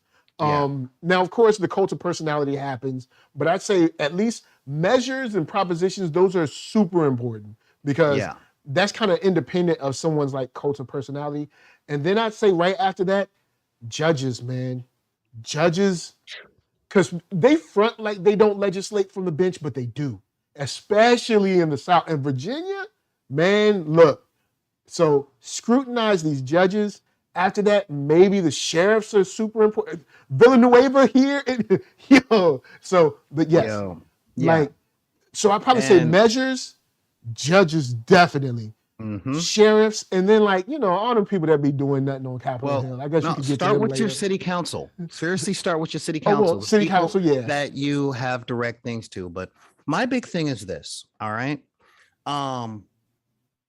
we all got a few white friends. Some are more down than others. I start with the ones who are more down, and I do teach them how to ask deeper questions, because the biggest problem with this country on every single thing, on every department, from every demographic, is that we do not think deeply enough about stuff. Nah. We tend to go, well, that happens because of this. End of conversation. Okay. I've started asking the question when I'm talking to people, are you stating that fact to open the conversation or to shut it down? Because again, I lurk in a lot of conversations because I don't argue with people publicly anymore. That's just for show.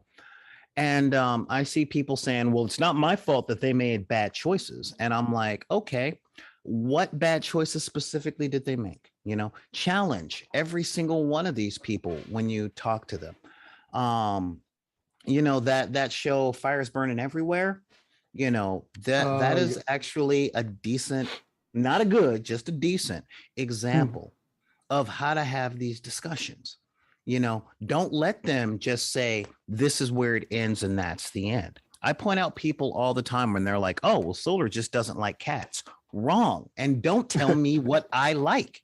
Don't tell me what I like. Don't tell me what I'm thinking. Do you not understand how racist that is? But that's like, how they work. They gotta tell you. They gotta tell you what you want.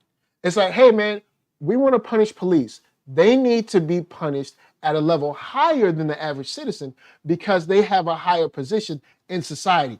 Nah, you know what you really wanted to do is just write on the street. Yeah, you see what I mean? like- And yeah, so it's like, all right, hold up. You're saying what I really want. Are you in my fucking head?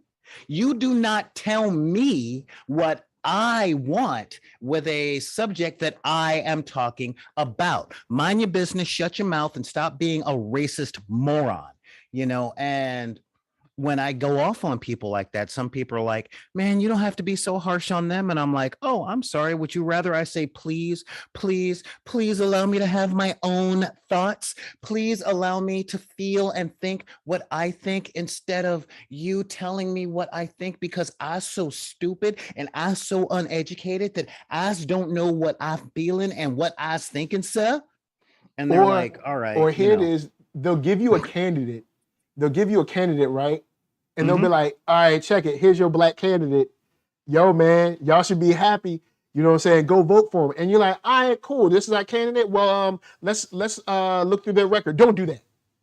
But I mean, that's what we're supposed to do. Don't worry about it. They'll be like, all right, Clarence Thomas, hey, what? I found out they did this.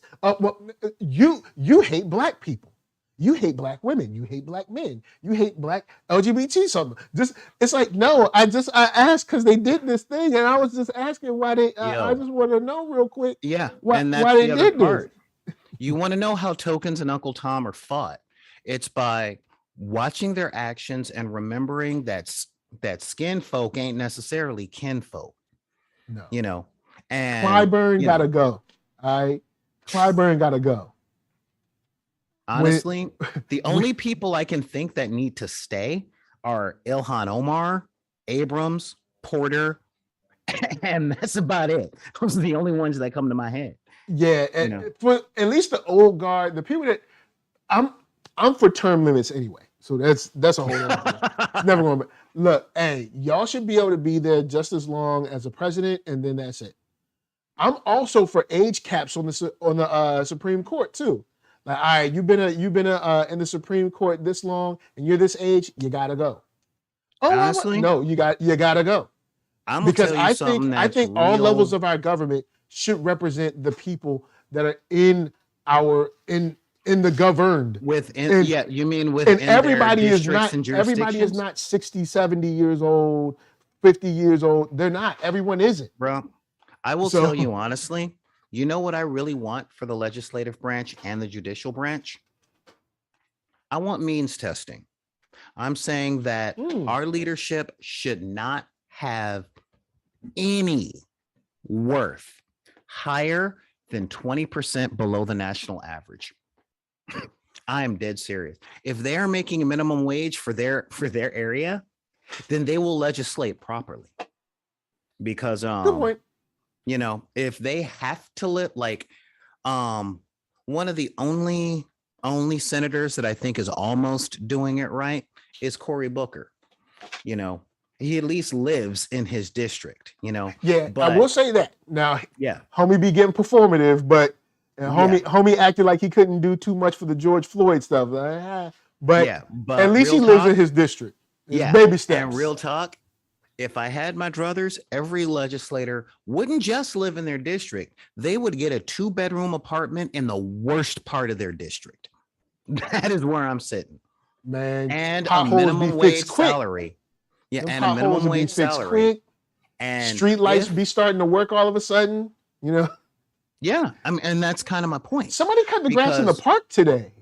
Yeah, because the reason that these places have gone straight to hell over the course of the past 50 years is because the people in legislative power don't represent the people that they're legislating. The only people who are starting to understand that right now are in Arizona. You know, they're the only ones who are starting to really get that in the way that the disenfranchised sector, specifically Black people, have understood it for decades, because the Democrats that voted for Kristen Sinema did not get what they voted for. And they're going, hold up. Everything that we want, she's saying no to. So they're talking about not putting her back on the ballot at all. Like, she will not be able to run for re-election. and they're suing Arizona to try and make sure that she's not being put on the ballot at all, which means if she switches parties, she still can't be on the ballot. That is how pissed off they are. And truth is, if the black area started doing that with our representatives, including the Congressional Black Caucus, you are not immune from my ire. Oh, you mean the Congressional Black Useless Caucus? Okay, you think that since at least in the modern age of policing, and what I'll say is, say from 2010 to now, I won't even go back. The Congressional Black Caucus has been quiet on so many things. It's not even fun. They might as well not even be the Congressional Black Caucus. They're just like some people that happen to be in Congress, because they don't do anything for black issues. It's the, you know what, the Congressional Black Caucus is the Rock Nation brunch of the legislative branch. It's black people getting together, looking good, doing nothing.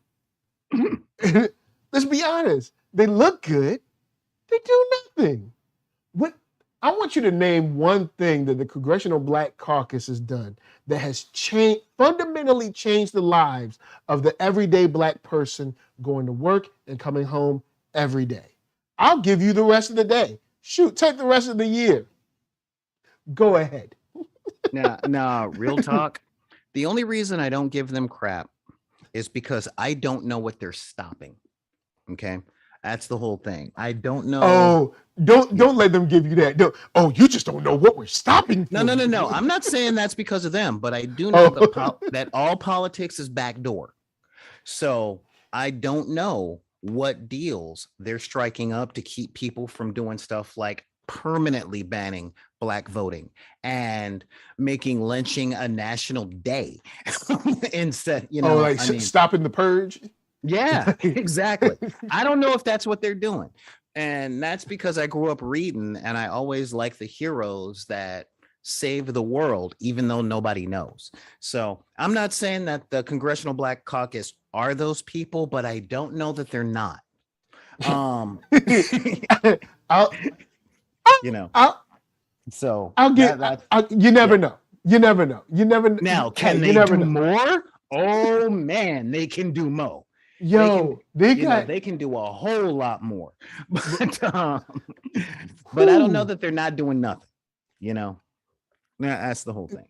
Besides showing up for free lunch on Tuesday, but you know what? That's why I say, look, local is super important. Local, yes. Please scrutinize y'all local people, because local people be crazy. Dude, let me tell you about this dude named Villanueva. He crazy. The city council is where everything starts. If we can't fix things across the whole damn country, I am a recent homeowner, okay? So I can go to my city council saying, look, I need speed bumps on my street because, fools be peeling out. Or maybe we all, and there are kids on the block. Said, maybe we all move back to the South. And I don't know, organize our power in the South, and then and then wait for the federal government to squeeze federal dollars from those states. I mean, that's the whole thing, though. Like, if you're written in an area, then seriously, I ain't saying going on rent strike, but get together with some of those pipe hitting fools around by the liquor store and pollute the neighborhood that you're living, or pollute the neighborhood, that the actual home that the owner of your rental property lives in, until that owner of that rental property goes to the city council saying, I pay taxes for this area. Why are these school books lackluster? I mean, that is what the city council is for. Learn who your local comptroller is and lean on them hard. Because that's the whole thing. The top is already messed up and they don't give a damn about you. All right. Nah. But your comptroller does. Your comptroller is like, they might be able to find my address on Google. And I'm not saying terrorize them. All right. But I do want you to know that they are fully cognizant of your capability to, So get stuff going on the local level, because those are the people who care about your vote. All right. Because seriously speaking, your city might be red or blue or yellow because there might be independent cities and stuff out there.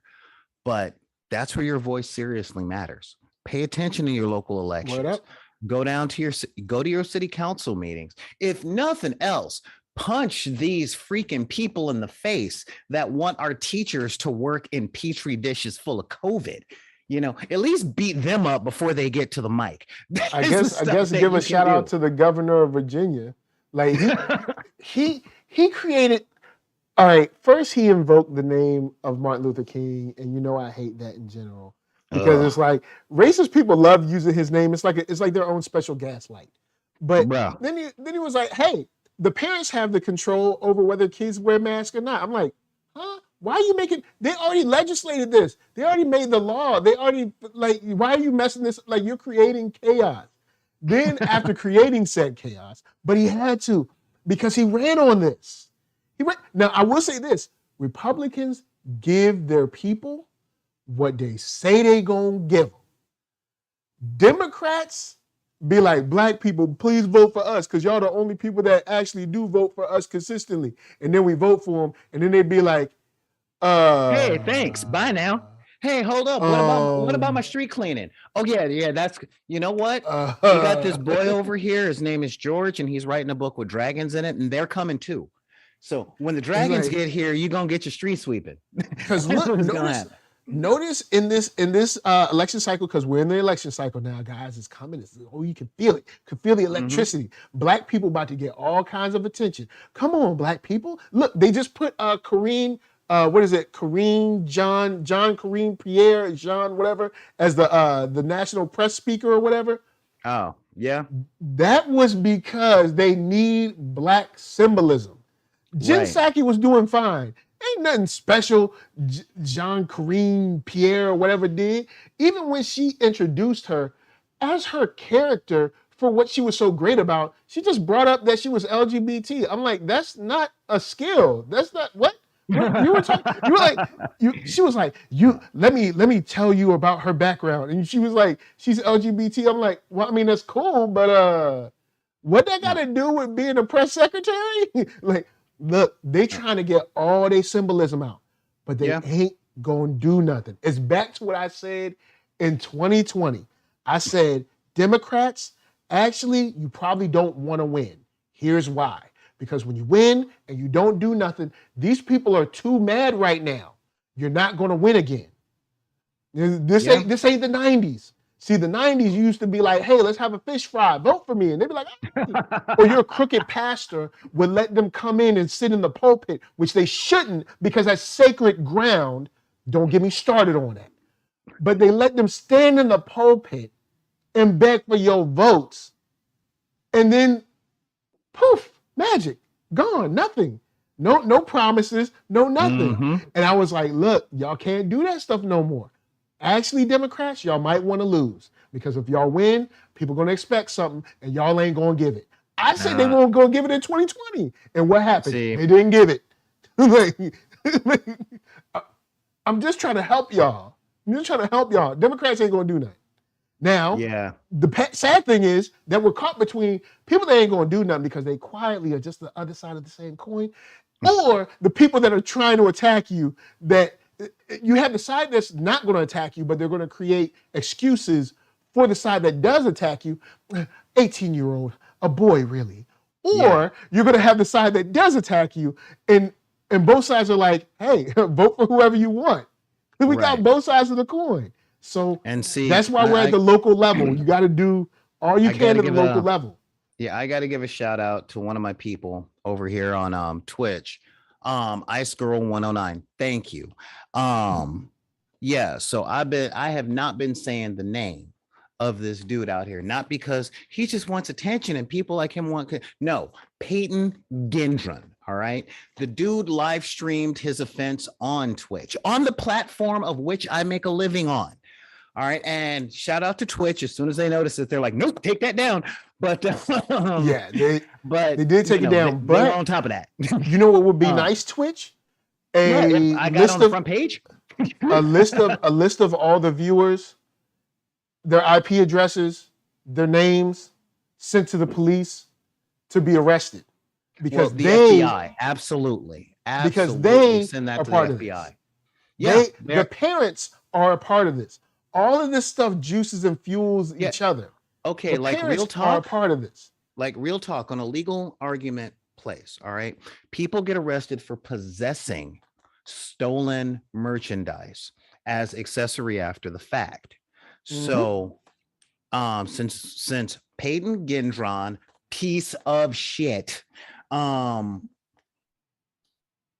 streamed this, okay, literally live streamed this, that means he live streamed it knowing that he has followers and knowing that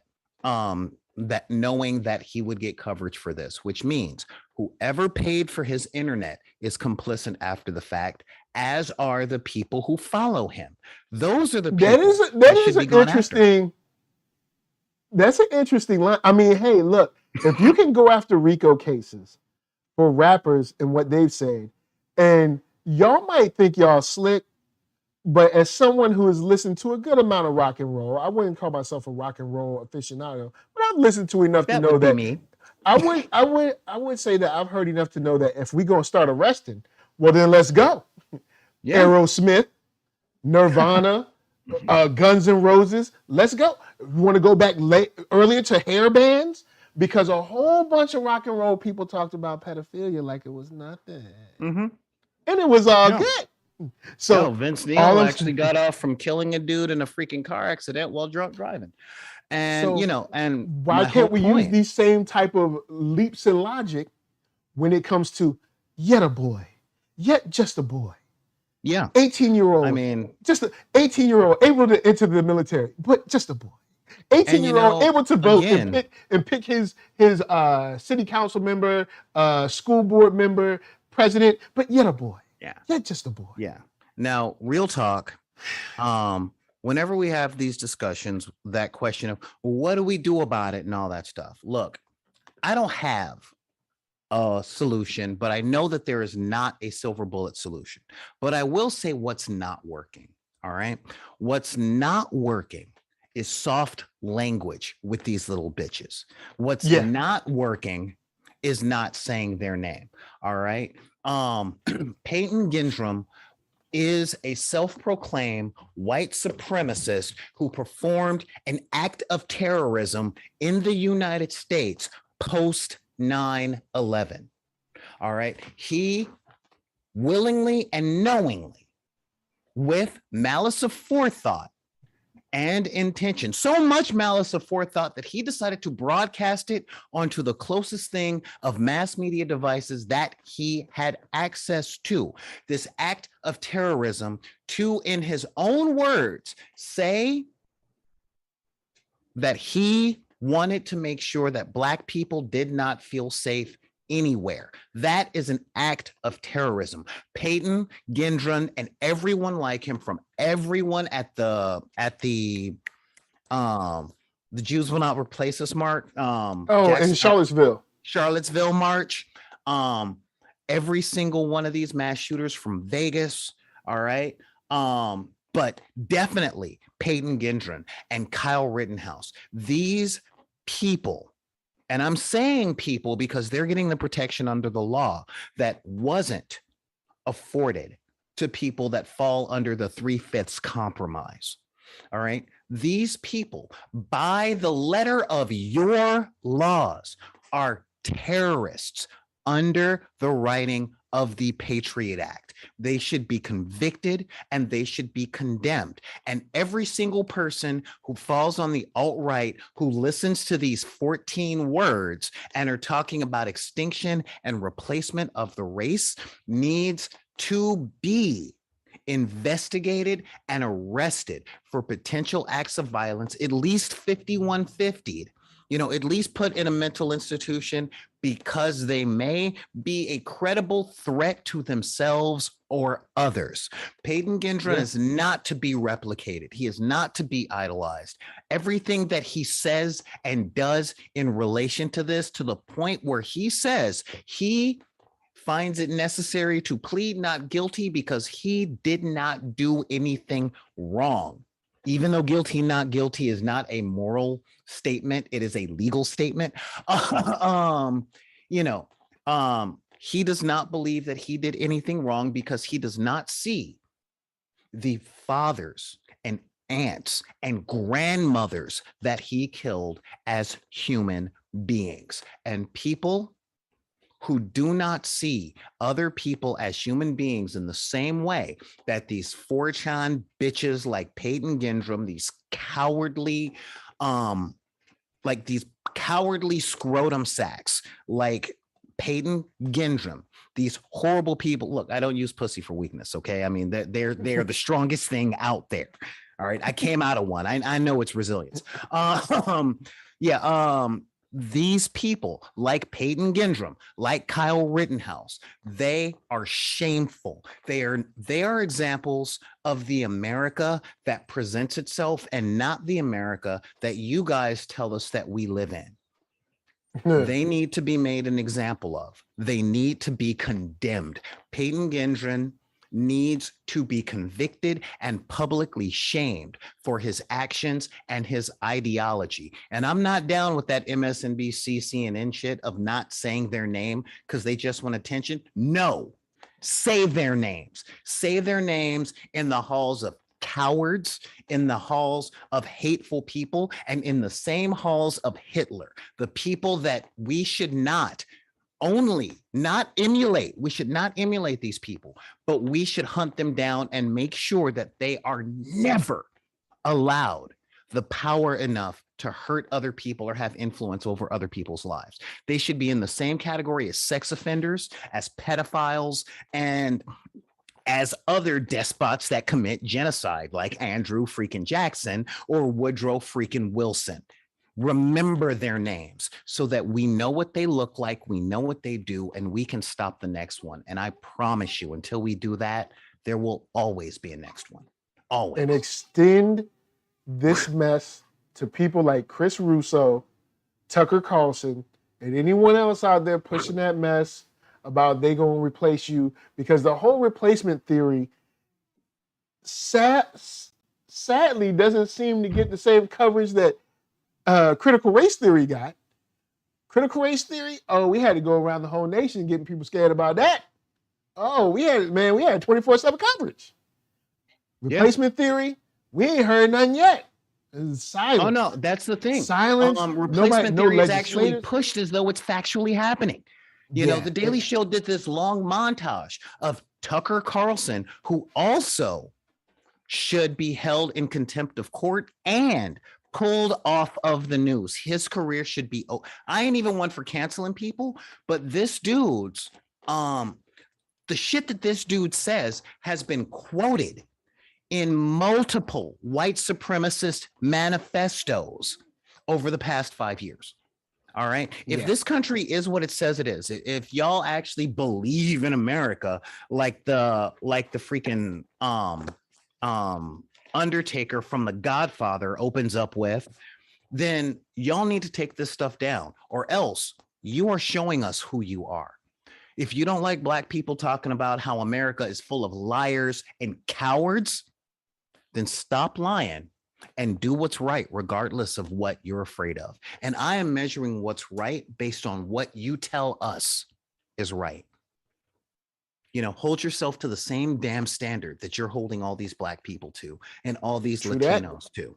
You know, hold yourself to the same standard that you hold these Latinos who run here seeking asylum, which is the legal way to get into this country, by the way. You know, to not throw them in concentration camps. Why don't you throw these terrorists in the concentration camps? You know, a Muslim walks around somewhere where there's an explosion. Y'all talking about Guantanamo Bay, you know, because you're afraid of terrorists. Well, you know what?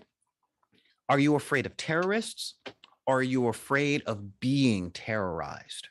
Because if terrorists are bad, throw them in jail. You know, this Peyton guy who just fucked up football for me, because I used to like the name Peyton because of Dark Man and Peyton Manning, but Peyton Gendron should be in Guantanamo. His parents should be in jail, and whoever pays for his internet should also be in prison. Okay. I'll relax on the internet provider. Relax on the internet provider. But whoever was paying for his internet, that he got the idea, the inspiration, the emotional and mental support, and the directions on how to do this with, they should be gone too. You know, they should really be doing that. You know, but and that yeah. that whole situation with the parents, I hope so, but don't hold your breath. Bro, I don't care if it's his girlfriend that he's stealing internet from. I don't care if he was on the internet at the local Starbucks. All right. Oh, what I'm saying is real simple. This country has been lying to its people. Again, like I said at the beginning of my show, and for you guys wondering, we are dual broadcasting this on my Twitch channel and on NERDSoul's YouTube channel. But as I said on my channel at the beginning of the broadcast, I didn't come here looking for a better life. My family did not come here looking for a better life. We didn't come here by choice. Okay, we didn't. We were dragged here, kicking and screaming. Hey, thanks, Ice Girl 109. You're killing it. Thank you. Yeah, we didn't come here by choice. And those of us that don't want to be here are denied education. We're denied jobs. We're denied health. I'm putting it out there. Facts. I grew up in South Central LA in the 80s. Okay. I have heavy metal poisoning. I have a level of lead poisoning because of the lead that was in the air in one of the smoggiest cities in my state. And yet y'all criminalize the angry Black man. You know, I have been working my balls off since I was 16 years old to make enough money to have a decent life. And you know what cost 3 times as much as having a decent life? Oh, migrating to another country. Okay. Yeah, that's right. I'm regularly smoking. That is my thing, Open Mind. I smoke and I drink coffee.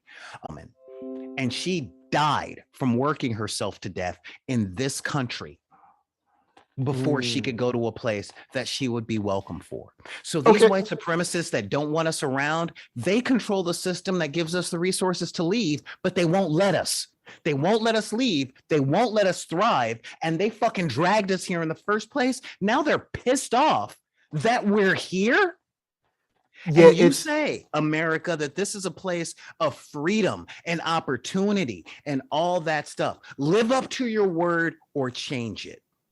Okay, I will be satisfied if America just said, we don't like in words because we're on YouTube and I don't want to get NERDSoul in trouble. We don't like lesbians. Women need to be naked in the kitchen, not just barefoot, but totally naked and ready for sex and childbirth at any moment that any rich white man should be whenever they want to, regardless of whether or not she is married to him. They should be ready to pump out their babies at the drop of a hat and nobody else fucking matters. If they would say that, I wouldn't be so mad. But they lie and talk about freedom and opportunity and all of this stuff while holding people back from at least enough prosperity to leave and give them their country back. And as long as we're talking about giving the country back, I got some indigenous people that might want a word. You know? Yeah, I'll jump off of something that your mother was talking about. Now I'll wrap up because I know we had y'all for 2 hours. I know, you know what I'm saying? We went long. But yes, if you can, you should be able to, if you can, try, see if you can, get your passport, because your mom made a good point. And I have a couple of family members that live in Africa already. And they on some, nah, I'm good, I'm not coming back type stuff. I got 3 cousins. One has passed away, but the other 2 are like, no, we good over here. So, you know, at least have your passport available. Then on to what he said about he wants to make sure that no Black person feels safe. I'll say this, because you know how they do. They be ready to, well, I mean, it's not like it ain't like I got numbers. What they gonna shadow ban? Nothing. I ain't got, but like, it's not like I got 5 million subscribers, but do what you need to do to feel safe. Look up the laws in your area. the rules, the statutes, whatever, and do what you need to do to feel safe, to protect yourself, to protect your family. I think that's the best way I can say it. I think that's the best all ages way I can say it. If you want to DM me, I can tell you, here's a list of Black-owned companies that provide safety items. And safety I will materials. add to that, even if you don't feel safe, don't let those bastards win. Keep living your life. All right. Like I said, I have a lot of white friends in a lot of areas that it's unsafe for me to be after dark. So I am fully cognizant that I may not live long enough to broadcast toward Christmas if I go see any of them, or if I go to somewhere that will actually pay me for working, like Whittier on the 31st. I'll be running D&D games at a bar in Whittier, and I may not make it home that night. I know this. And am I scared? Yes, I am scared. You know, I've got a girlfriend I've been with for 10 years. I got a 22-year-old offspring who I am fighting tooth and nail. Huh? 20-year-old. Well, it's all my kid proper is non-binary. Yes, my kid is non-binary. So so saying son or daughter is not accurate. All right. Maybe offspring just sounds weird. Okay, fine. I have progeny. Wow. At the moment, it's just as weird. Who at the moment does not want or see themselves ever having kids, but that could change in 10, 15 years. You never know. You know, but the fact of the matter is, I have people, my child, you know, my child. I have people directly connected to me. I work with charities. There's a lot of people that count on me for my point of view, my guidance, and just my life experience. And that could end any day. However, it's just as bad if I stop talking, or if I stop leaving the house, or if I just curl up in a ball and hide because I'm scared. You know, yeah. These people don't want us here, yet they don't want to let us leave. So you know because what? They need a permanent underclass. So if we all jumped up and left tomorrow, like say if Black people just disappeared and we all got up and got on a plane tomorrow and went to anywhere, Ghana, Zimbabwe, Niger, Ivory Coast, Egypt, South Africa, Congo, somewhere, anywhere, they lose their minds. Because they need a permanent underclass. Also, you're talking about billions of consumer dollars that disappear. No, they would literally just invent another one, and then they would come down on Latinos next. Specifically because the better the food, the more the underclass. So we leave and we take all the Lowrys with us, and then they go in straight after the burritos. That's what I'm saying. Adobo's next. Yeah. Yep. You know, they lose the barbecue. They lose the greens. So next they're going to be going for the ceviche, and they're going to go for the tacos, you know, until all that's left is potatoes. But yeah, no, but seriously, so Liv, my vengeance at them is to make it very clear to the youngest ones coming up that that the world is a certain way. It's not their fault, but it will be their fate to make it better. And I help out as many people as I can on a daily basis to make sure that that world can come to pass. That's the best that I can do, you know. But my vengeance is I live as loud and as hard as I can, you know. I go places where there are white supremacists, not to get under their goats. I'm not out here to troll them, but you know what? I've had my ribs broken in the Slayer pit, and Slayer stopped the show and yelled at them and had them kicked out because I like metal. You know, I spent years at the Renaissance Fair. I stopped going because it's no longer fun to me, you know, but it wasn't the white supremacists that drove me out. You know, I go to these white spaces. I shop at white grocery stores. I go to rock concerts. I go to comic stores. My entire business is about playing miniatures games in D&D. You ain't finding a comic book store in my neighborhood. You know, No. they ain't getting rid of me, and they ain't getting rid of us. And when you show So I'm up to saying one, live they as hard try as to, we can. when you show up to one, they try their best to make sure you know that you're not welcome. And that's perfectly fine. And you know what I do at those stores? I look at everything they have that I would spend money on. I make a list, and then I go to a place that will welcome me, and I give them all that money. With that said, I'll say this because we got them in the chat.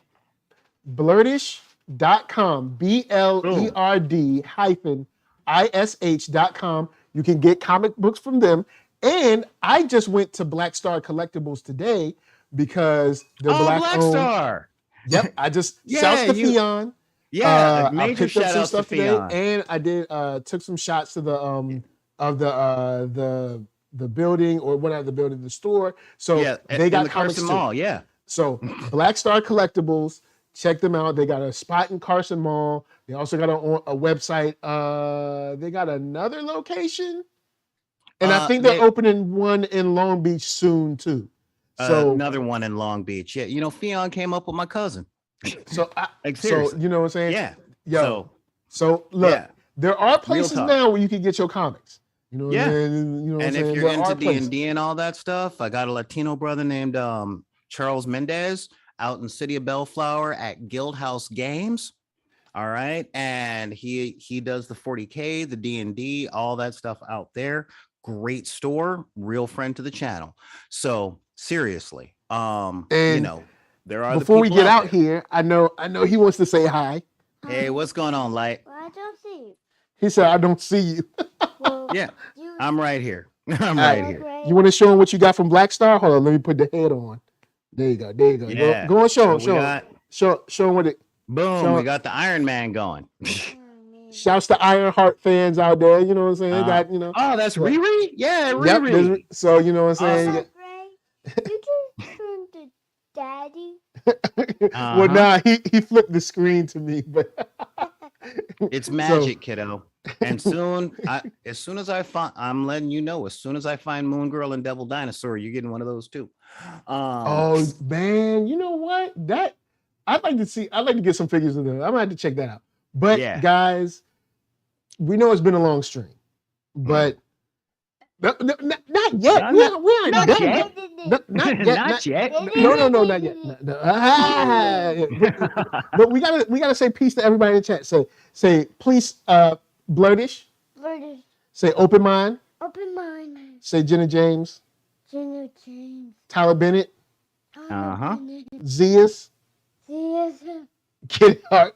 Kid Hart. Antoine Allen. Antoine Allen. No one, nobody. No one, nobody.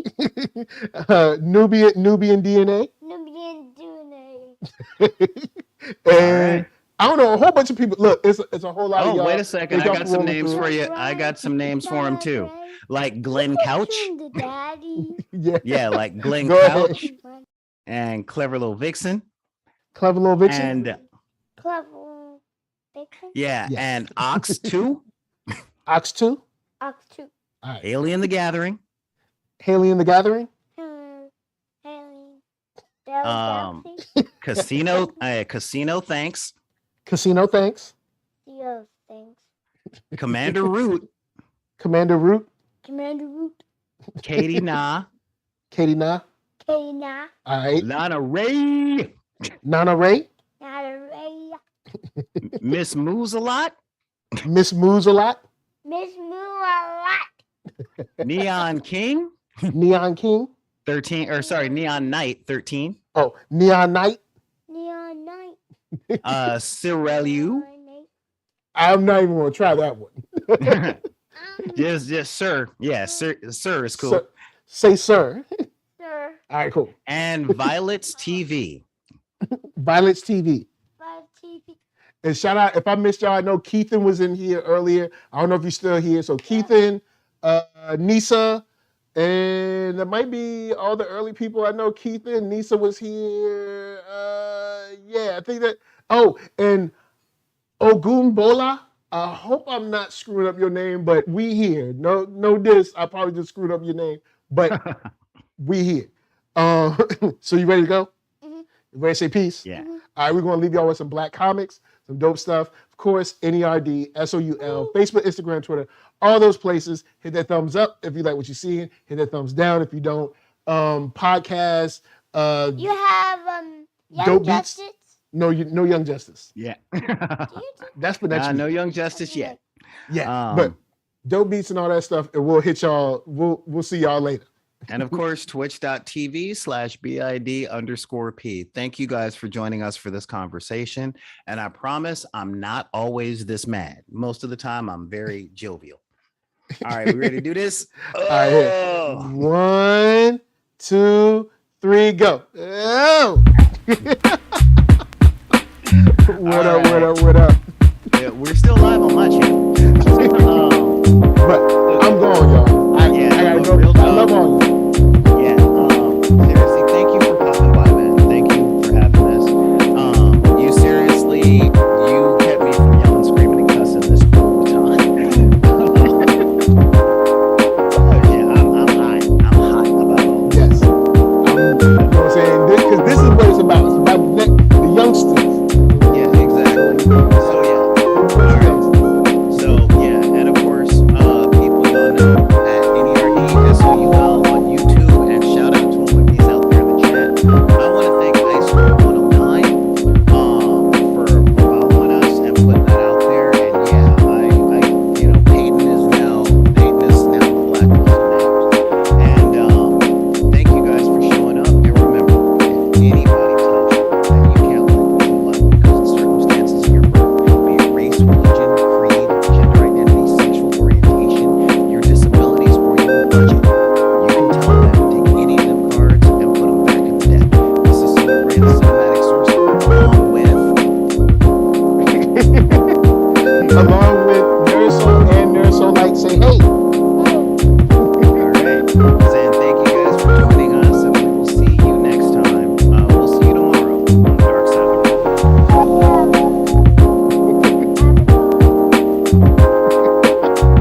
All right, and we're out. Thank you. Hey man, thank you. Like I said, I would have been a big ball of cussing. And I've been sort of at a loss, like angry, but also not knowing exactly what I wanted to say.